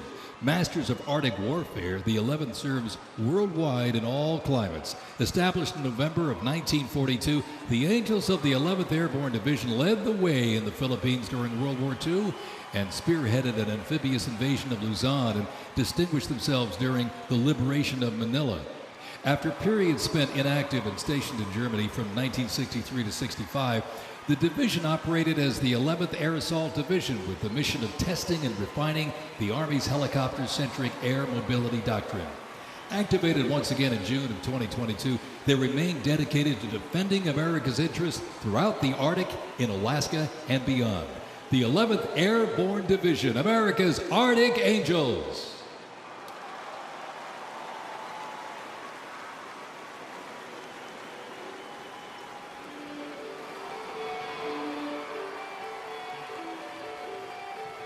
Requiring ongoing maintenance in the field and on base because nothing happens until something moves, wheeled vehicle mechanics supervise and perform maintenance, repair, and recovery operations on vehicles that serve the Army in a variety of mission-critical roles. Included in the array of mobile artillery such as Paladins and the Abrams tank is the Joint Light Tactical Vehicle known as the JLTV. It's highly adaptable, providing protected and sustained mobility for personnel and payloads. The JLTV is known for its off-road capability while providing armor against small arms and improvised explosive devices. The JLTV, right there.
The U.S. Army Reserve is inseparably linked to America's long-standing citizen-soldier tradition.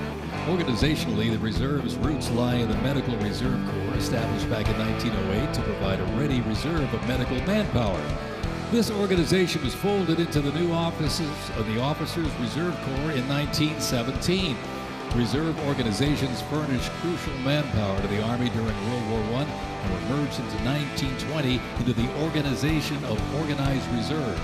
During World War II, the Army activated 26 Organized Reserve infantry divisions, and roughly a quarter of the Army's officer corps came from the reserves during the conflict. During the Korean War, the Organized Reserve Corps was reorganized and redesignated the U.S. Army Reserve. The Army Reserve has since served as a vital source of manpower for the force during times of need, gradually transitioning from a strategic force to an operational force in response to the pressures of the war on terrorism. In the 170,000 Army Reserve soldiers and 11,000 civilians serving their home communities, and when needed, they can quickly mobilize. The Army can't deploy, they can't fight or win without the Army Reserve. They are an important component of Army readiness. Let's have a big hand for the Army Reserve.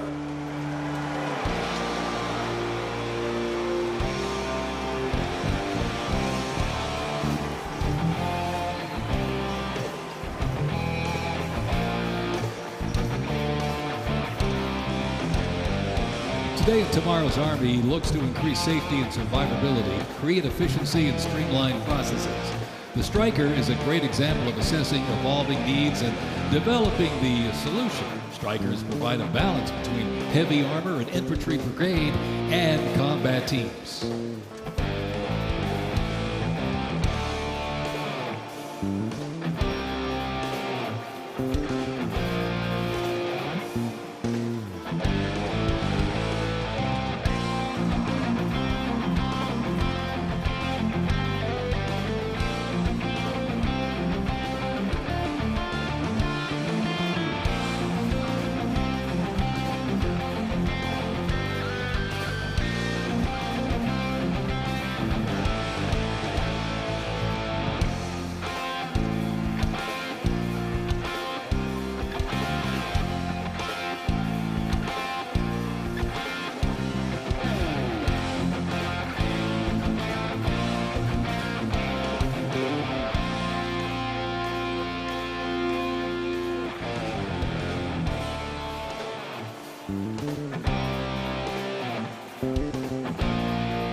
When Americans hear the name Bastogne, they remember one of World War II's most heroic defenses, the Battle of the Bulge. Surrounded by German forces in the frozen forests of Belgium in December 1944, soldiers of the 101st Airborne held the line.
The unit before you is a platoon from the multi-purpose company's 2nd Battalion, 327th Infantry Regiment, 1st Mobile Brigade, 101st Airborne Division, Bastogne. They are showcasing the Army's Transformation in Contact Initiative, a program that allows the Army to rapidly test, evaluate, and equip our soldiers with the newest technologies. Modern, mobile, and mission-ready, the Bastogne Brigade continues to adapt to new threats while staying rooted in the fierce resilience that defined its birth. They are carrying the next-generation squad weapons, the XM7 and XM250, both equipped with the XM157 optic. The vehicles are the infantry squad vehicle, a new mobility asset that can rapidly move through most terrain types. The trailer is the S-MET, and it's capable of carrying heavy loads under its own power through restrictive terrain. This platoon is equipped with 3 types of small unmanned aerial systems. They are the Ghost X, located on the S-MET, the C-100, and right above us there, the X-10D, which are flying above the formation right now.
The Bradley fighting vehicle has proved itself to be lethal and survivable in multiple theaters since it first fielded back in the 1980s.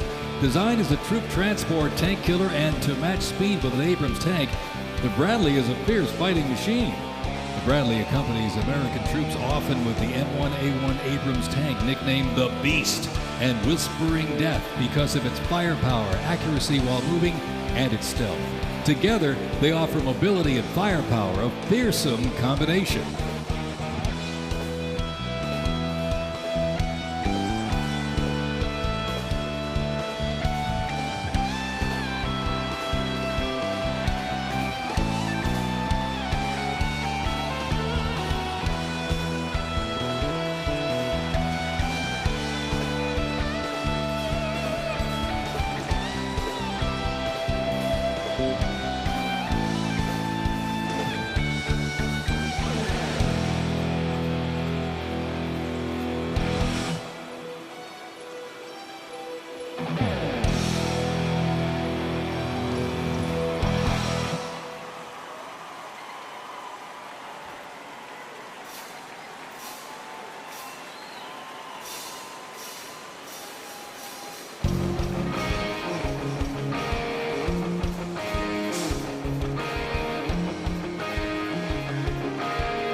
And high in the sky, the AH-64 Apache. It's the premier attack helicopter in the world.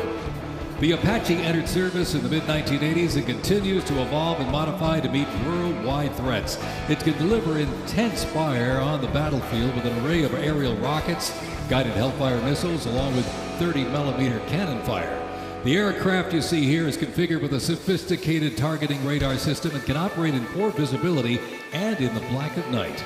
With more than 1,280 aircraft in operation accumulating over 5 million flight hours, 1.3 million of which have been in combat, the AH-64 Apache represents the backbone of the U.S. Army's attack helicopter fleet and a growing number of international defense forces.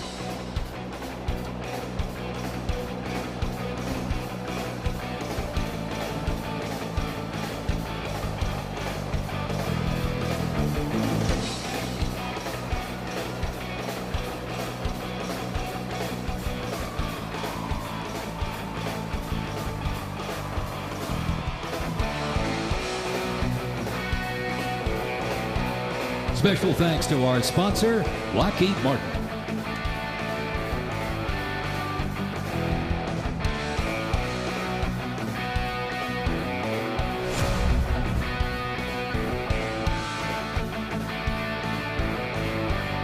Now, let's roll on to the future of Army readiness. The Army Research Laboratory robot dogs reflect the latest in Army innovation. Look at this. Much like a true canine, these robots can go where soldiers cannot. They have increased mobility, improved tactical awareness, reduced risk to soldiers, and enhanced teamwork. Replacing soldiers, robot dogs can explore terrain that may be difficult for soldiers to traverse, dispose of explosive ordnance, and act in defensive posture or aggressive capacity when armed.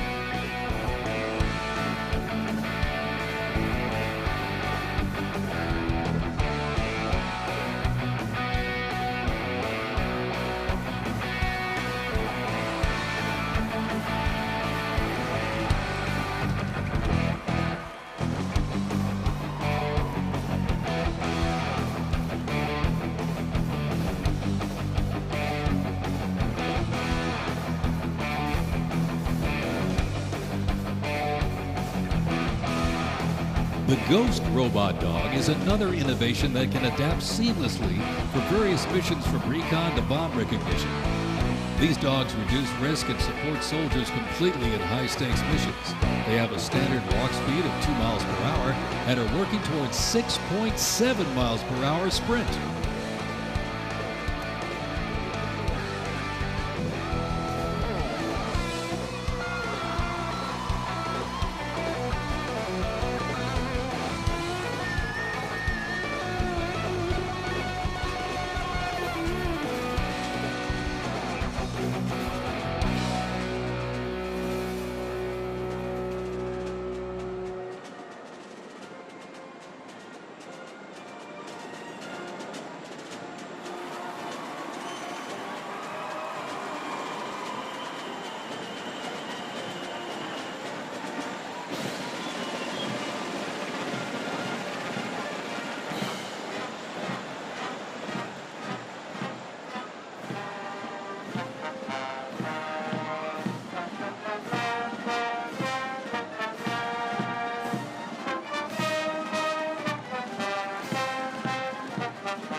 As the oldest continuously serving Army band and the oldest unit at West Point, this is the United States Military Academy Band, ladies and gentlemen. West Point Band traces its history to a single drummer and fifer appointed by George Washington during the American Revolution. Over the next 2 centuries, this band evolved into one of the most capable and versatile performing groups in the world.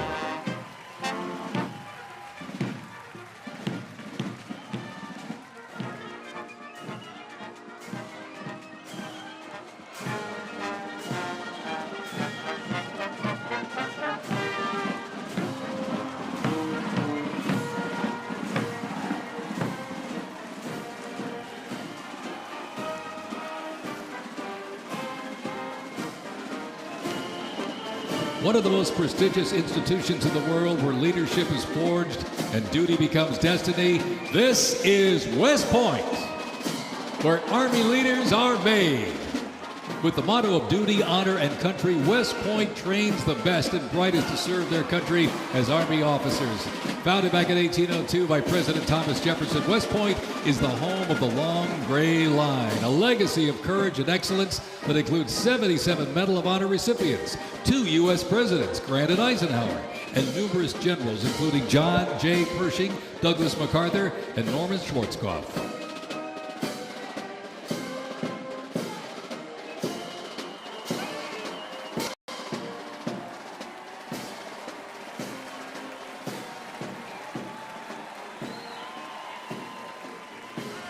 Upon entering the United States Army, all recruits undergo initial entry training, a highly intense and a challenging training period aimed at developing a soldier's physical and mental toughness, instill discipline, train them in essential combat skills, and foster teamwork. IET transforms civilians into soldiers based on the 7 core Army values: loyalty, duty, respect, selfless service, honor, integrity, and personal courage.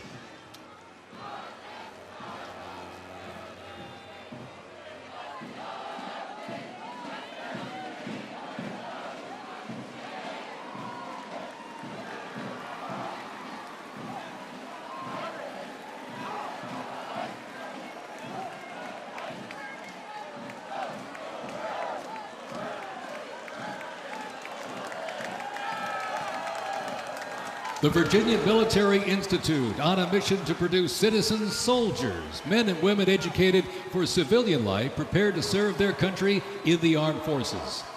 VMI counts a Nobel Prize winner, 11 Rhodes Scholars, generals, 7 Medal of Honor recipients, and a Pulitzer Prize winner among its graduates. As one of the nation's senior military colleges, students at Virginia Military Institute can participate in Army ROTC or the Corps of Cadets. While cadets in the Corps can serve in any branch of the United States military or pursue other careers, those in Army ROTC earn their commission as officers, ready to serve on active duty in the National Guard or Army Reserve. Each year, the Army Senior ROTC Blue Ridge Battalion commissions approximately 130 second lieutenants, ensuring that excellence in leadership continues in generations to come.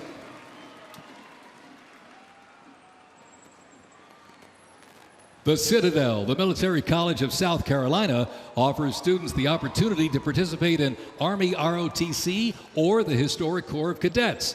Founded in 1842, the Citadel is the 3rd oldest of the senior military colleges and is known for its Corps of Cadets living and studying under a classical military system that makes leadership and character development essential.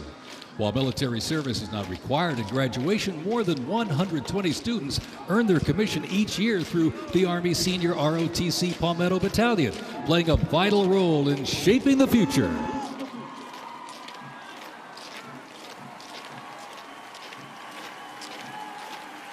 As one of the nation's senior military colleges, Texas A&M University is home to both Army ROTC and the renowned Corps of Cadets.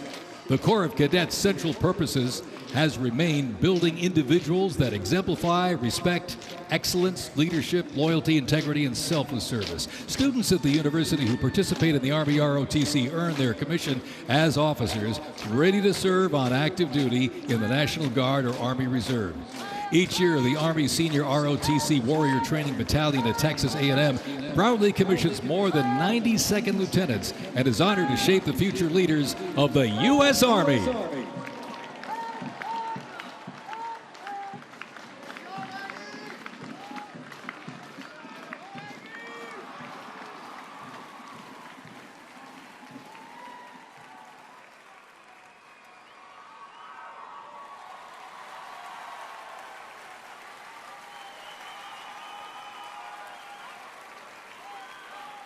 In a powerful display of commitment, these future soldiers will raise their right hand and take an oath of enlistment, pledging to serve our nation. This joint formation is proudly led by the Joint Task Force, National Capital Region, and the Military District of Washington Retention Team.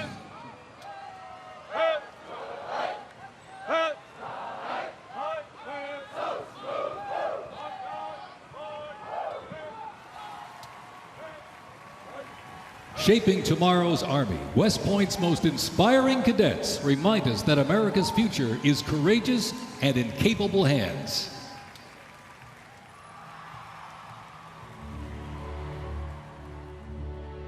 The pride to serve my country knows that I'm doing it not for myself. Every day I put on the uniform, I'm not just representing Caroline Robinson. I'm representing my company here at the Academy. I'm representing West Point. I'm representing the United States Army, and ultimately, I'm representing the United States of America. I really came to West Point because belief in the American dream and giving back to our country. You're a part of something that is much bigger than yourself. You're a part of a tradition of excellence and a legacy that's connected not only to the Academy, but to the American Army. I'm surrounded by people who want to make themselves better and serve our country. Excellence is their baseline, and that to me is what it means to be a West Point cadet. From the earliest days of our nation, this supreme tradition of American military service has been passed down from soldier to soldier and generation to generation, and it's a beautiful thing to watch. My brother preceded me here, and originally I didn't really know what West Point was until he came. But when I saw the mission that they were committed to, of upholding the principles of American democracy and protecting the Constitution, I knew it was somewhere I had to be. Every time that we lived outside of the United States, I always developed this sense of gratitude and pride of being an American, and I wanted to give back to my country what it gave to me. And it wasn't until I zipped up the blouse and I put the belt on for the first time that I realized that I was going to be serving my country, and it felt right. West Point was the place that I needed to be, and more importantly, the Army was where I wanted to be. I just looked to the left and right over basic training and realized that we all had the same American patch on our shoulders, that we're all fighting for the same thing. I mean, there was no better feeling in the world knowing that every single person around you is committed and willing to die for that mission. You came for excellence, you came for duty, you came to serve your country, and you came to show yourselves that you are among the smartest, toughest, strongest, most lethal warriors ever to walk on this planet. What excites me the most about my future in the Army is the opportunity that I'm going to have to give back to the American soldiers that I'm going to be leading. Because ultimately, they don't get to choose. And to me, it's that burden of responsibility to be the best leader. And as a young officer, that's going to be exactly what I get to do. I was the cadet basic training first detail for the first 3 weeks. And I got to see the new cadets come in from their families' homes and being in process on their very first day and watching them grow so quickly. I would do all the formations, and I looked out at these 1,000 new cadets, people who just come out of high school. They were completely different people. I don't think there's another institution in the country like West Point where the student body is so committed to furthering the mission of America and ensuring our democracy and freedom for generations to come. I'm really surrounded by the best of the best, and that's when I realized this is a place that I absolutely want to be. West Point itself is an amazing institution, but it only provides opportunities. The people here have to choose to take those opportunities and grow and lead and serve. And the people here want to do that. And I'm proud to be a part of that. And I would tell any high schooler who is considering it, you won't regret it.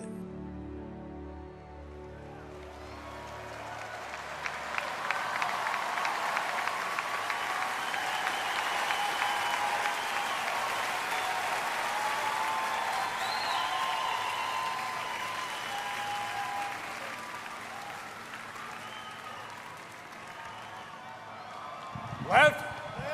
Pace. Mr. President, First Sergeant Norton reporting for duty, sir. Ready to commence the ceremony as directed. I state your name. Do solemnly swear that I will support and defend the Constitution of the United States of America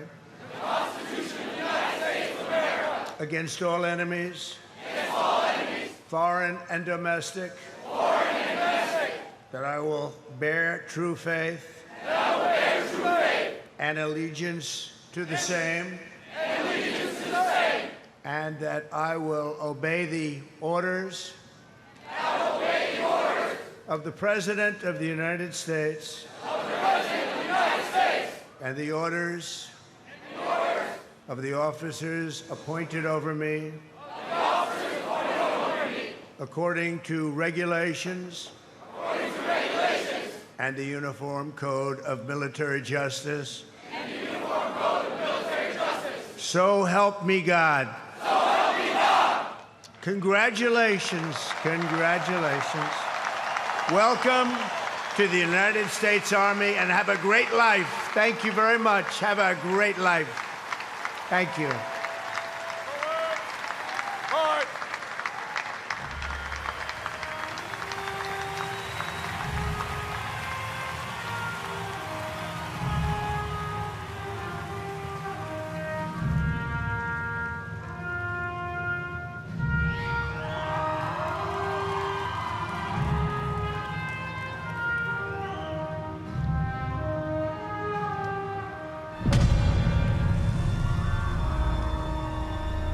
Ranger School is the best life insurance policy for our Army.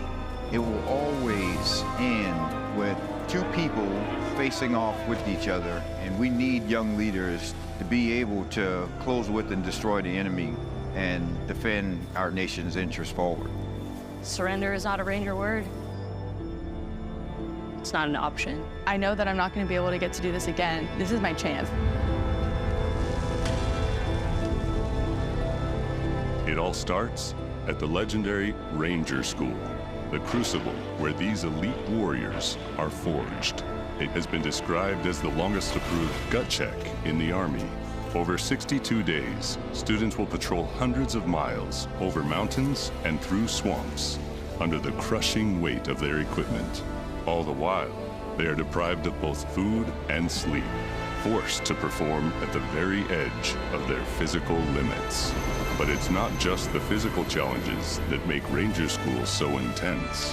The mental strain will break these soldiers down to their core. If I have a come-to-God moment, I have to take my PC off my patrol cap. And on the inside of that, my commander gave me a Ranger tab, the yellow and black one that you get during graduation. And I pinned it to the inside of my PC. Ranger School is not for the faint of heart, but for those who are up to the challenge, it is the ultimate proving ground. They already didn't have enough beds for the people in our company. And our eyes reminded us that we don't have enough beds because there's not going to be this many people by tomorrow. Just a slight reminder that there's too many of you anyways, and not all of you are going to pass.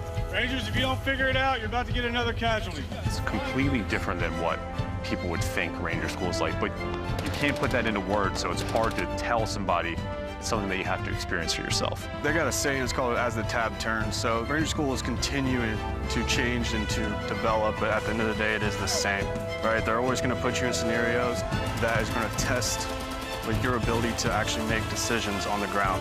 As you go through Ranger School, it is a gut check. It's gonna check you out. And what's gonna get you through it is whether you have it or not. Thousands and thousands of soldiers train all their lives to come here, prepare themselves to come to Ranger School, and only a few hundred leave here every class with the tab. It's not for everyone. I'm not gonna leave until I get it, so just buckle down, stop complaining, and just get the job done.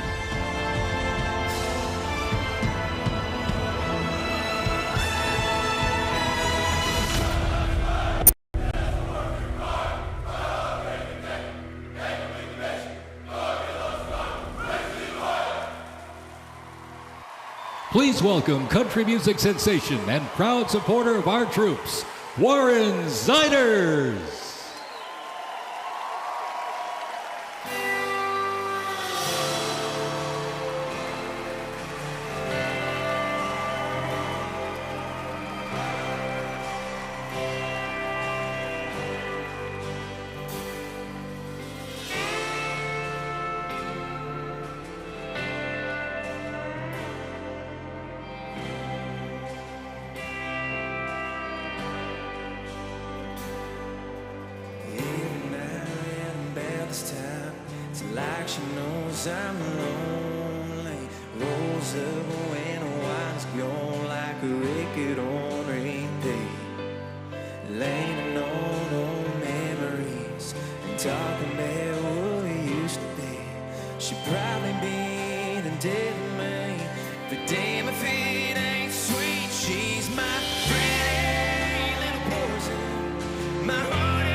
Yeah.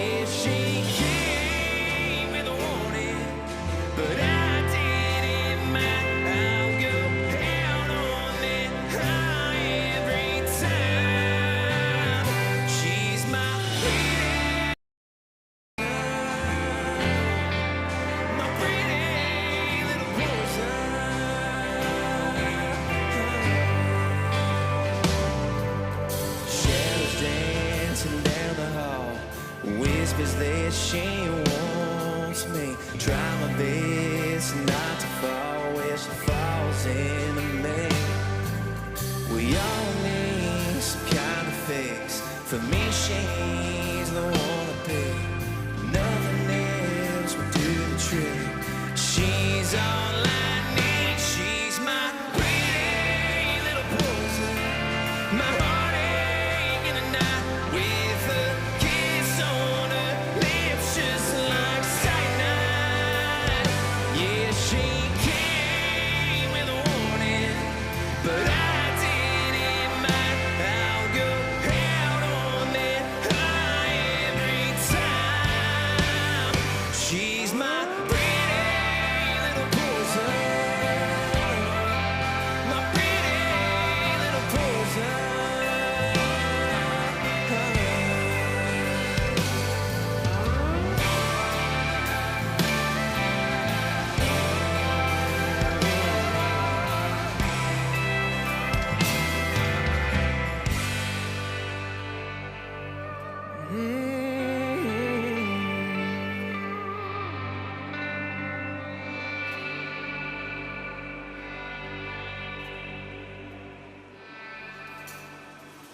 Some I guess it's alcohol. I want none of y'all. I just want you. No, I just want you. My pretty little poison. My heartache in the night with a kiss on her lips just like cyanide. Yeah, she came with a warning, but I didn't mind. I'll go out on that high every time. She's my pretty little poison. My pretty little poison. She's my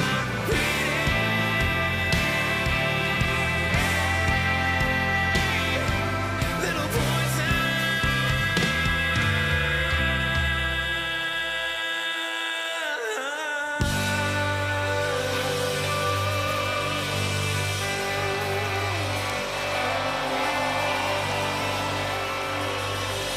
Thank you.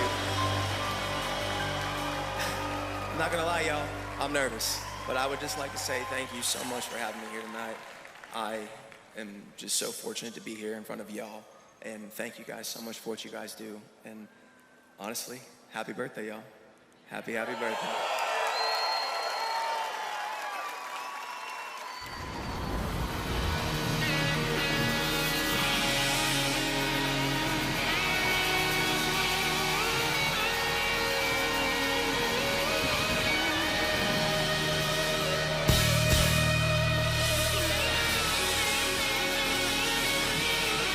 This next song was loved by y'all, so if you know the words, please sing along. This song's called Ride the Lightning, y'all.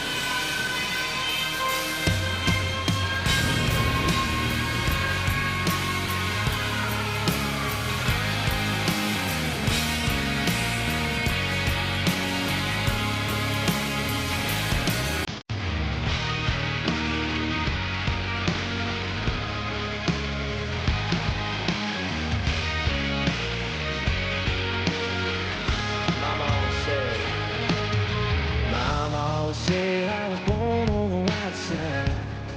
Yes, she did. One foot in the flames and the other trying to walk the line. Can't say I never saw it coming. I could see the wind signs. My mom said I was born on the right side. I guess Mama was right. 'Cause when the clock strikes midnight, you're the thunder, till the darkness pulls me under. Couldn't find to find, but say, oh, when they call me home. Say, oh, when they call me home. I need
We got one more chorus, y'all.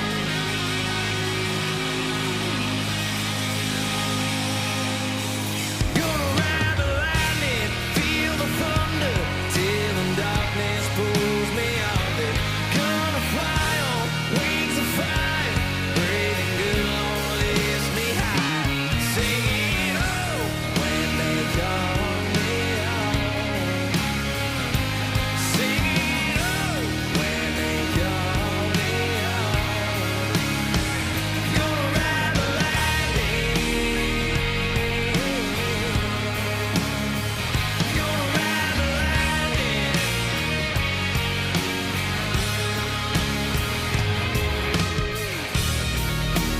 Ladies and gentlemen, everybody here, everybody that has attended tonight, I just want to say thank you so much. And I'll leave y'all with this. I'm more insiders, y'all. Thanks for having me.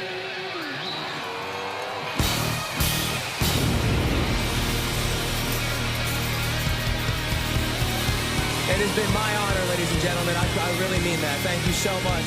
Happy birthday to the Army. Happy birthday to our President, Donald Trump. Amen, y'all. God bless America, baby!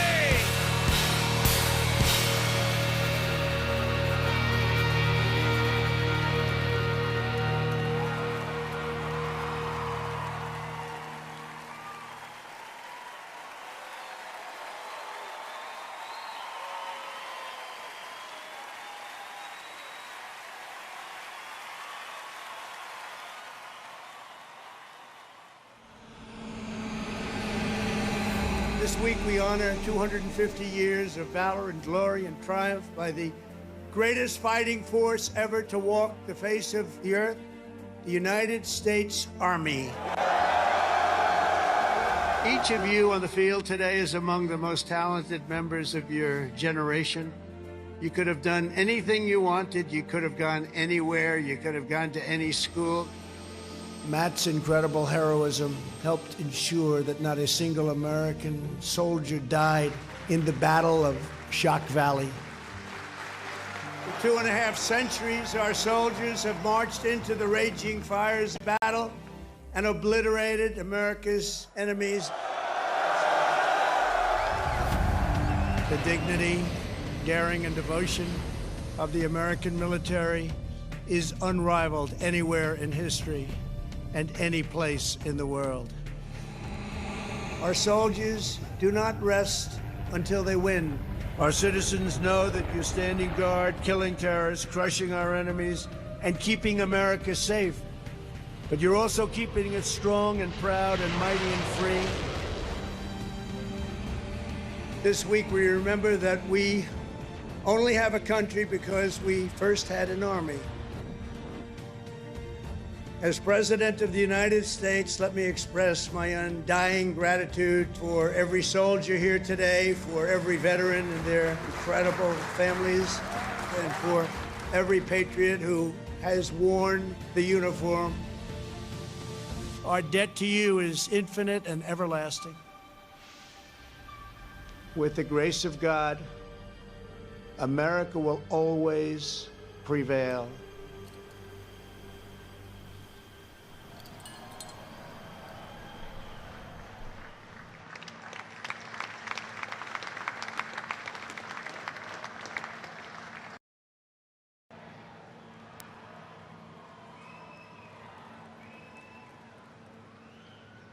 Well, let me say to the thousands of Americans who traveled from distant towns and across state lines to be here today, this is your national capital. Welcome to Washington, D.C. We are thrilled to have you.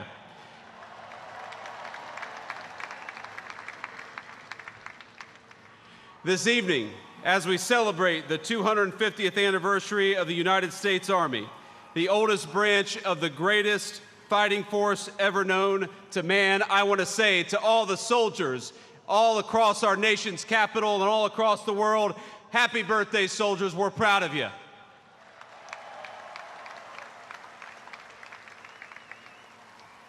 And I want to say you represent an unbroken line of greatness, of excellence. And one of the things the President of the United States has told his entire administration, from the Vice President on down is that we must remember that the young men and women who put on the uniform and serve this nation are our most precious resource. We must honor them, we must respect them, we must fight for them, and that's exactly what the Trump administration aims to do every single day.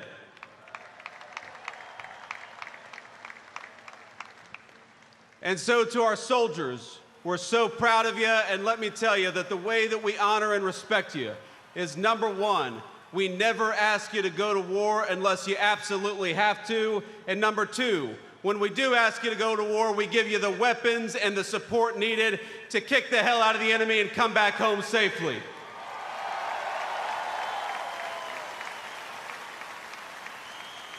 Now, I know I am the last thing standing between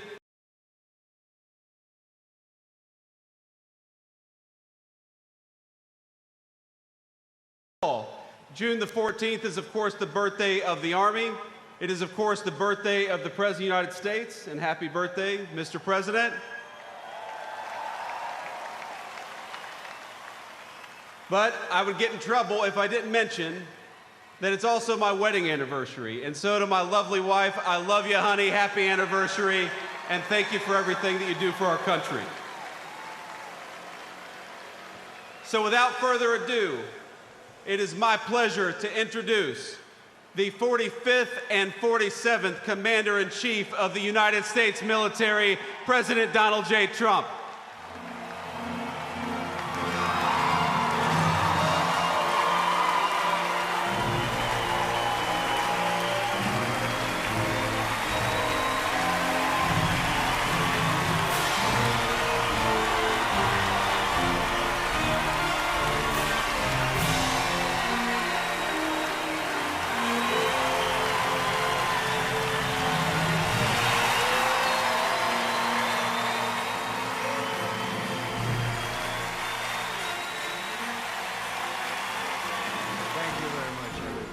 Thank you to Vice President Vance.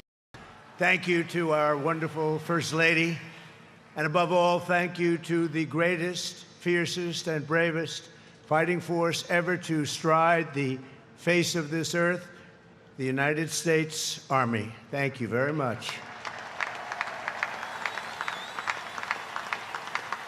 Because the Army keeps us free, you make us strong, and tonight, you have made all Americans very proud. They're watching from all over the world, actually. Made them all very proud. Every other country celebrates their victories. It's about time America did too. That's what we're doing tonight. And watching this magnificent display, our souls are filled with gratitude for every generation of warriors who have worn the uniform all the way back to the very beginning.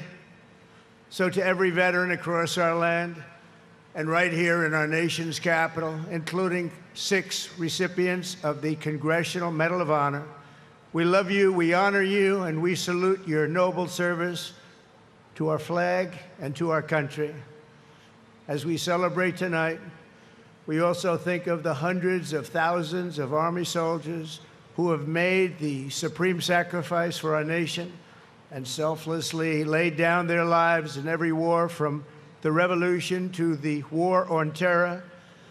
To the Gold Star families with us today, the courage of your heroes is the bedrock on which our entire nation stands.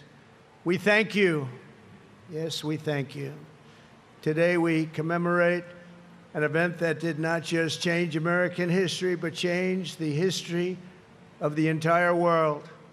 With the creation of America's Army on June 14th, 1775, liberty got its shield and the freedom got its sword. Those first Army patriots in the American Revolution fought against a fearsome enemy and impossible odds, but they were armed with a righteous cause. They were led by an indomitable commander, a truly great man, General George Washington, and they were united by an eternal creed. Their motto was victory or death. Over the past 2.5 centuries, our warriors have shown unrivaled valor on fields of battle around the globe. With the frostbitten feet and bloody fist, they have marched into the flames and fury of combat, charged up mountains, stormed beaches, waded through torrents of gunfire, and leapt into skies thick with smoke and shrapnel. The U.S. Army has driven bayonets into the heart of sinister empires, crushed the ambitions of evil tyrants.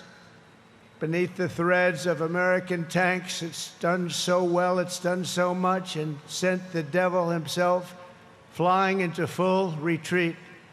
Time and again, America's enemies have learned that if you threaten the American people, our soldiers are coming for you. Your defeat will be certain, your demise will be final, and your downfall will be total and complete.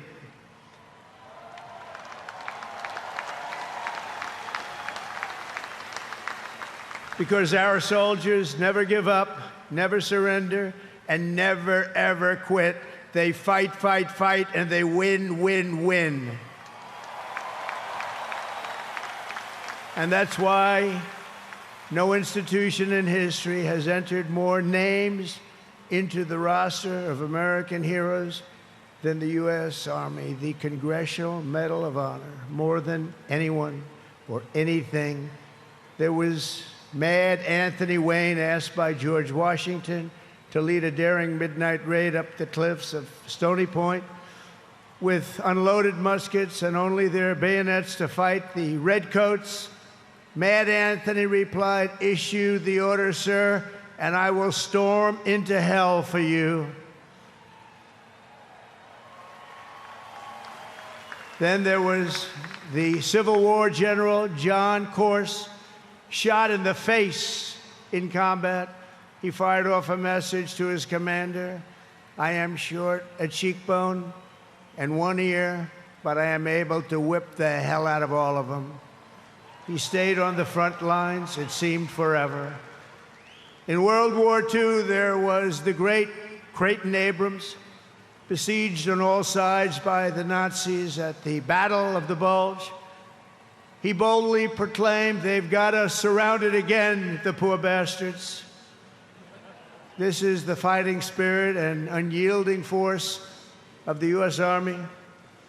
It has never changed, and it will never, ever change, because there is no earthly force more powerful than the brave heart of a U.S. infantryman or an Army Ranger, paratrooper, or Green Beret. They are the best, they are the finest. From Bunker Hill to San Juan Hill, from Gettysburg to Guadalcanal, from Yorktown to Shiloh, and from the trenches of the Argonne to the mountains of Afghanistan, the Army has forged a legacy of unmatched courage, untold sacrifice, and unequaled and undying glory.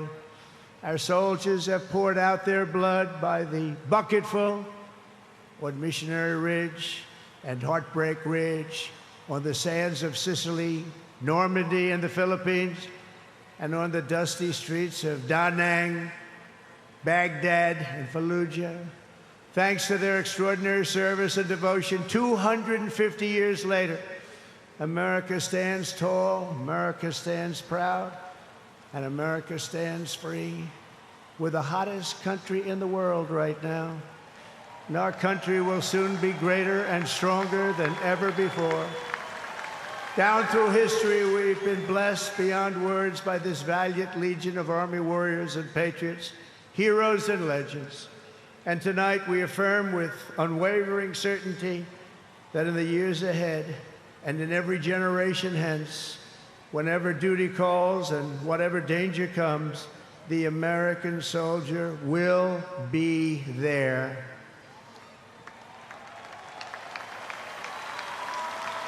No matter the risk, no matter the obstacles, our warriors will charge into battle.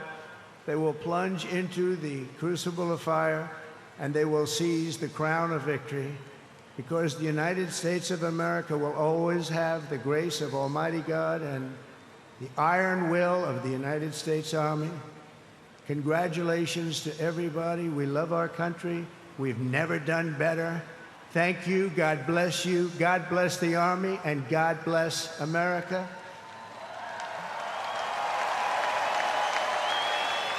And now I'd like to ask our great First Lady to join me at the podium. Thank you very much, everybody.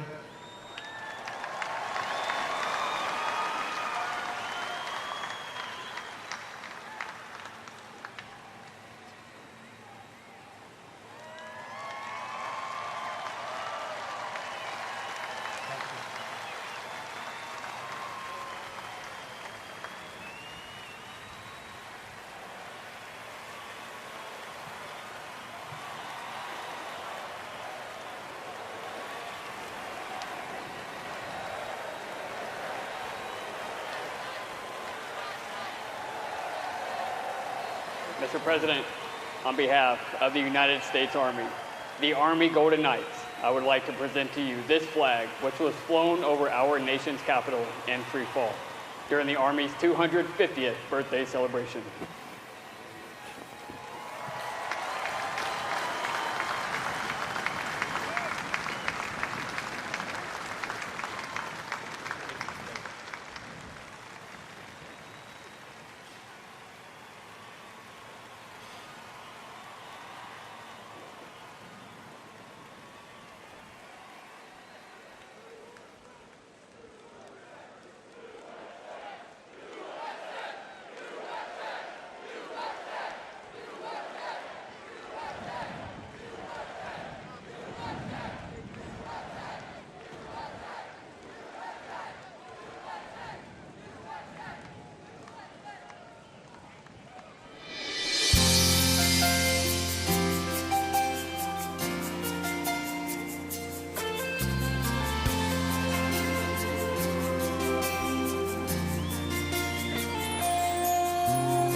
Worked for all my life, and I had to start again with just my children and my wife. Thank my lucky stars to be living here today, 'cause our flag still stands for freedom, and they can't take that away. And I'm proud to be an American, where at least I know I'm free. And I won't forget the men who died, who gave that right to me. And I gladly stand up next to you and defend her still today. 'Cause there ain't no doubt I love this land. God bless the USA.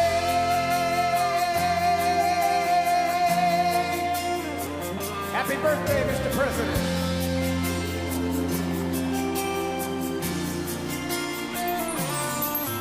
From the lakes of Minnesota to the hills of Tennessee, across the plains of Texas, from sea to shining sea, Detroit to Houston, and New York to LA.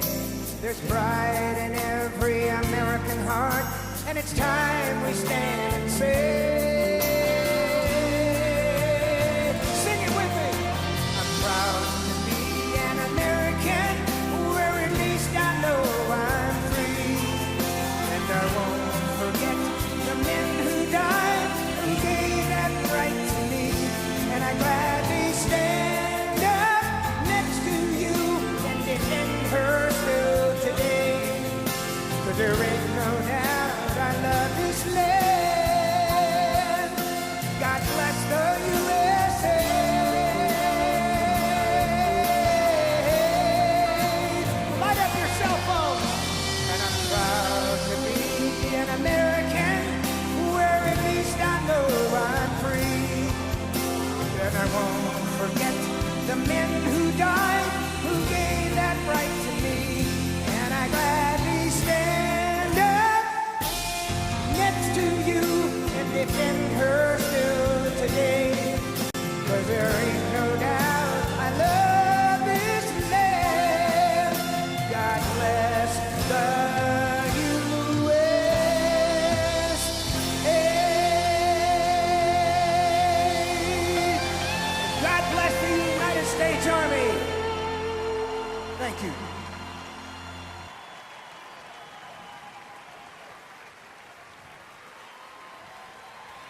anything.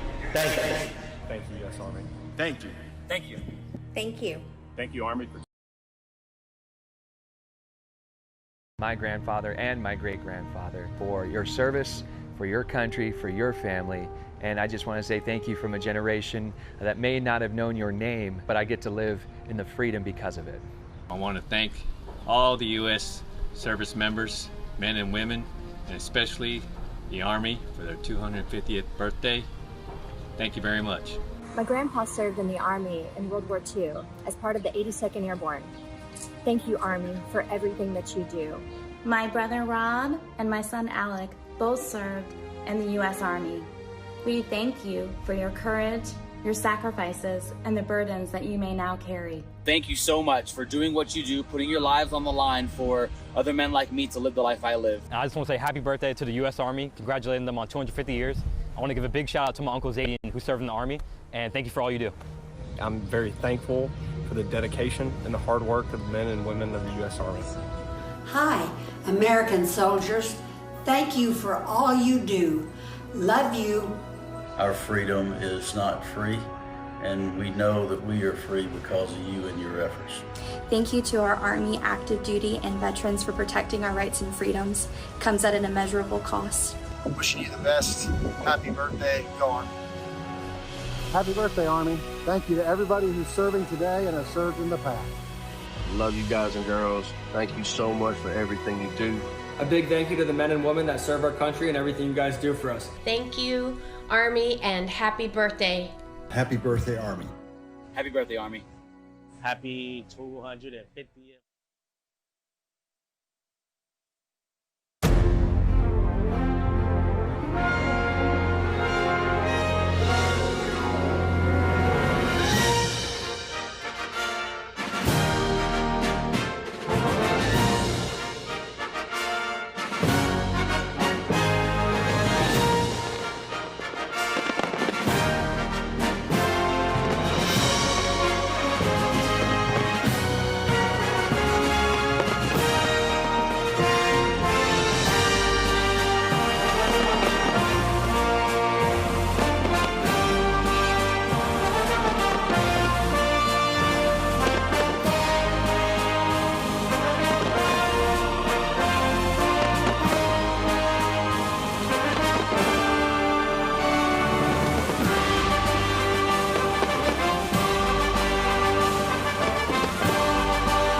When I raised my right hand, I swore an oath to every generation before me.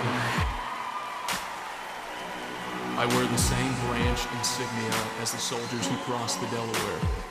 Before there was a nation, there was an army.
what division costs. I serve because unity is worth the fight. I carry that legacy forward every time I put on this uniform.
Both of my grandfathers served in the Second World War.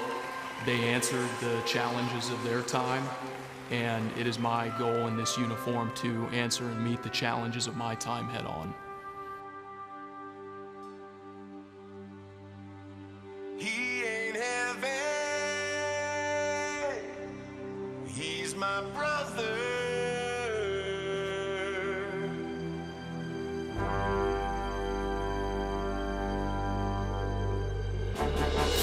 Duty, honor, country. Those three hallowed words reverently dictate what you ought to be, what you can be, what you will be. The heads are up, the chests are out, the arms are swinging, a cadence count. Sound off. 1, 2. Sound off. Bring on down.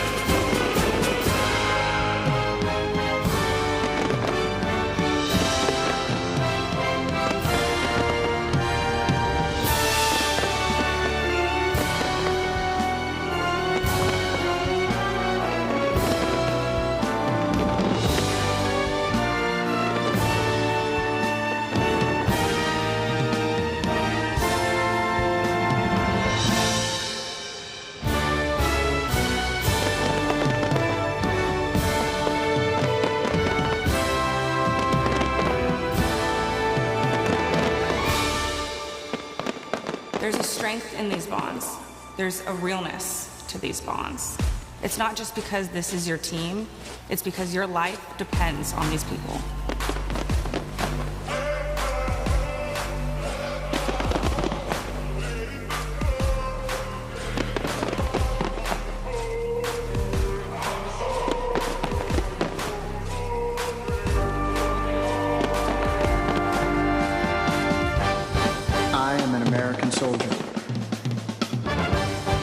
I'm a warrior and a member of the team. I serve the people of the United States and live the Army values. I will never accept defeat. I will never quit. Trained and proficient in my warrior tasks and drills. I am an expert and I am a professional. Enemies of the United States of America in close combat. I am a guardian of freedom and the American way of life. I am an American soldier. I am an American soldier. I am an American soldier. So on we go, is welfare is my concern. No burden is he to bear. We'll get there. For I know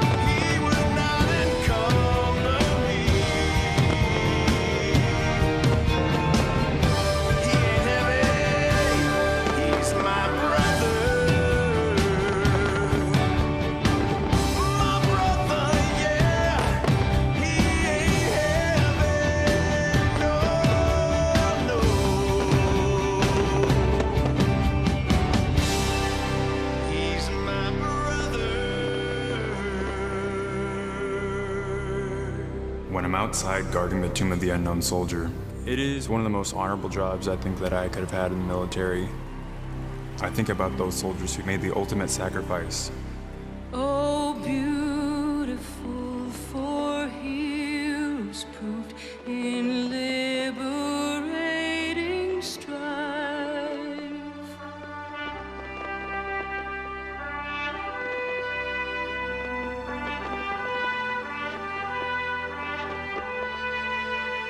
Who more than self their country loved, and mercy more than life.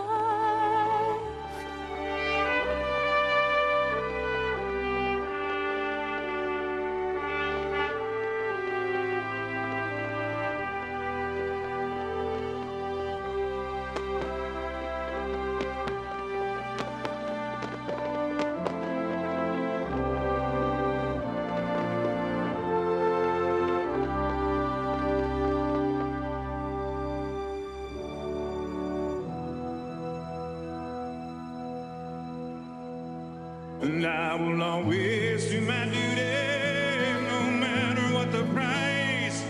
Hey, I've counted up the cost, I know the sacrifice. Oh, and I don't want to die for you, but if dying's asking me, I'll bear that cross with honor. Hey, freedom don't come free. I'm an American soldier, an American. Beside my brothers and my sisters, I will proudly take a stand. When liberty's in jeopardy, I will always do what's right.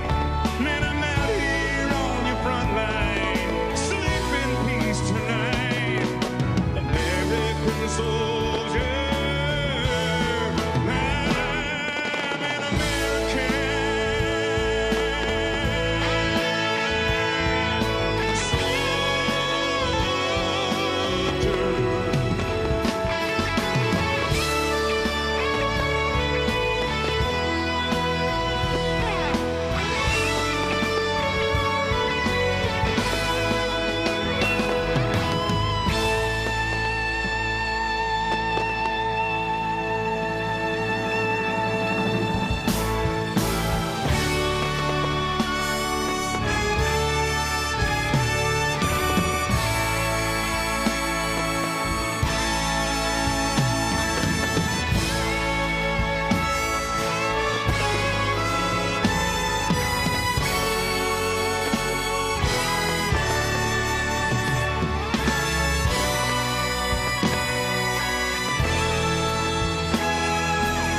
an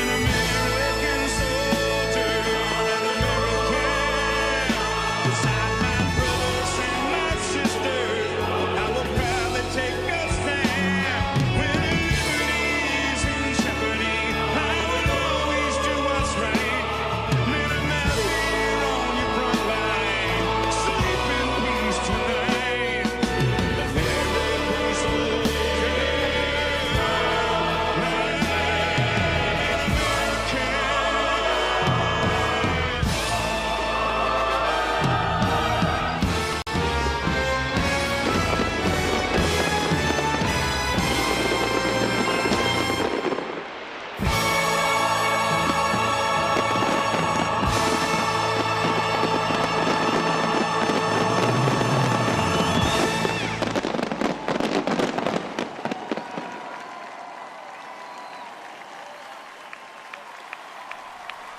It was a humbling experience putting on this uniform. I believe this uniform is a symbol of trust, and it represents the highest ideals of our country.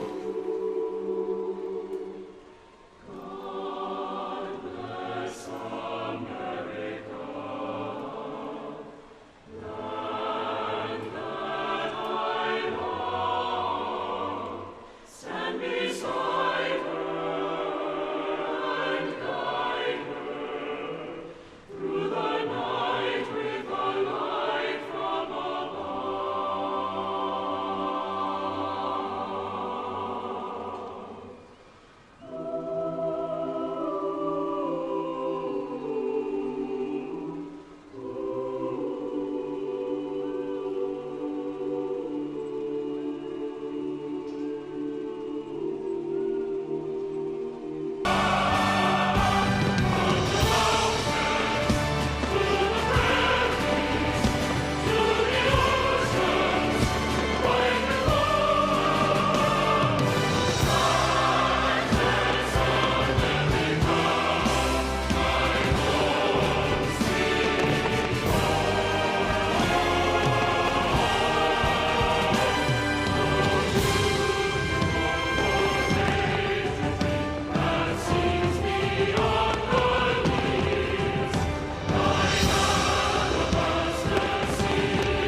Thank you for joining us on this historic occasion. A special thanks to Scott's Miracle Grow and all of the terrific America 250 sponsors that helped make this monumental event happen. And to you here in our audience or watching at home, to those in our U.S. military who are currently serving, have served, or being remembered, thank you for celebrating in the greatest country in the world. God bless you and God bless America. Good night.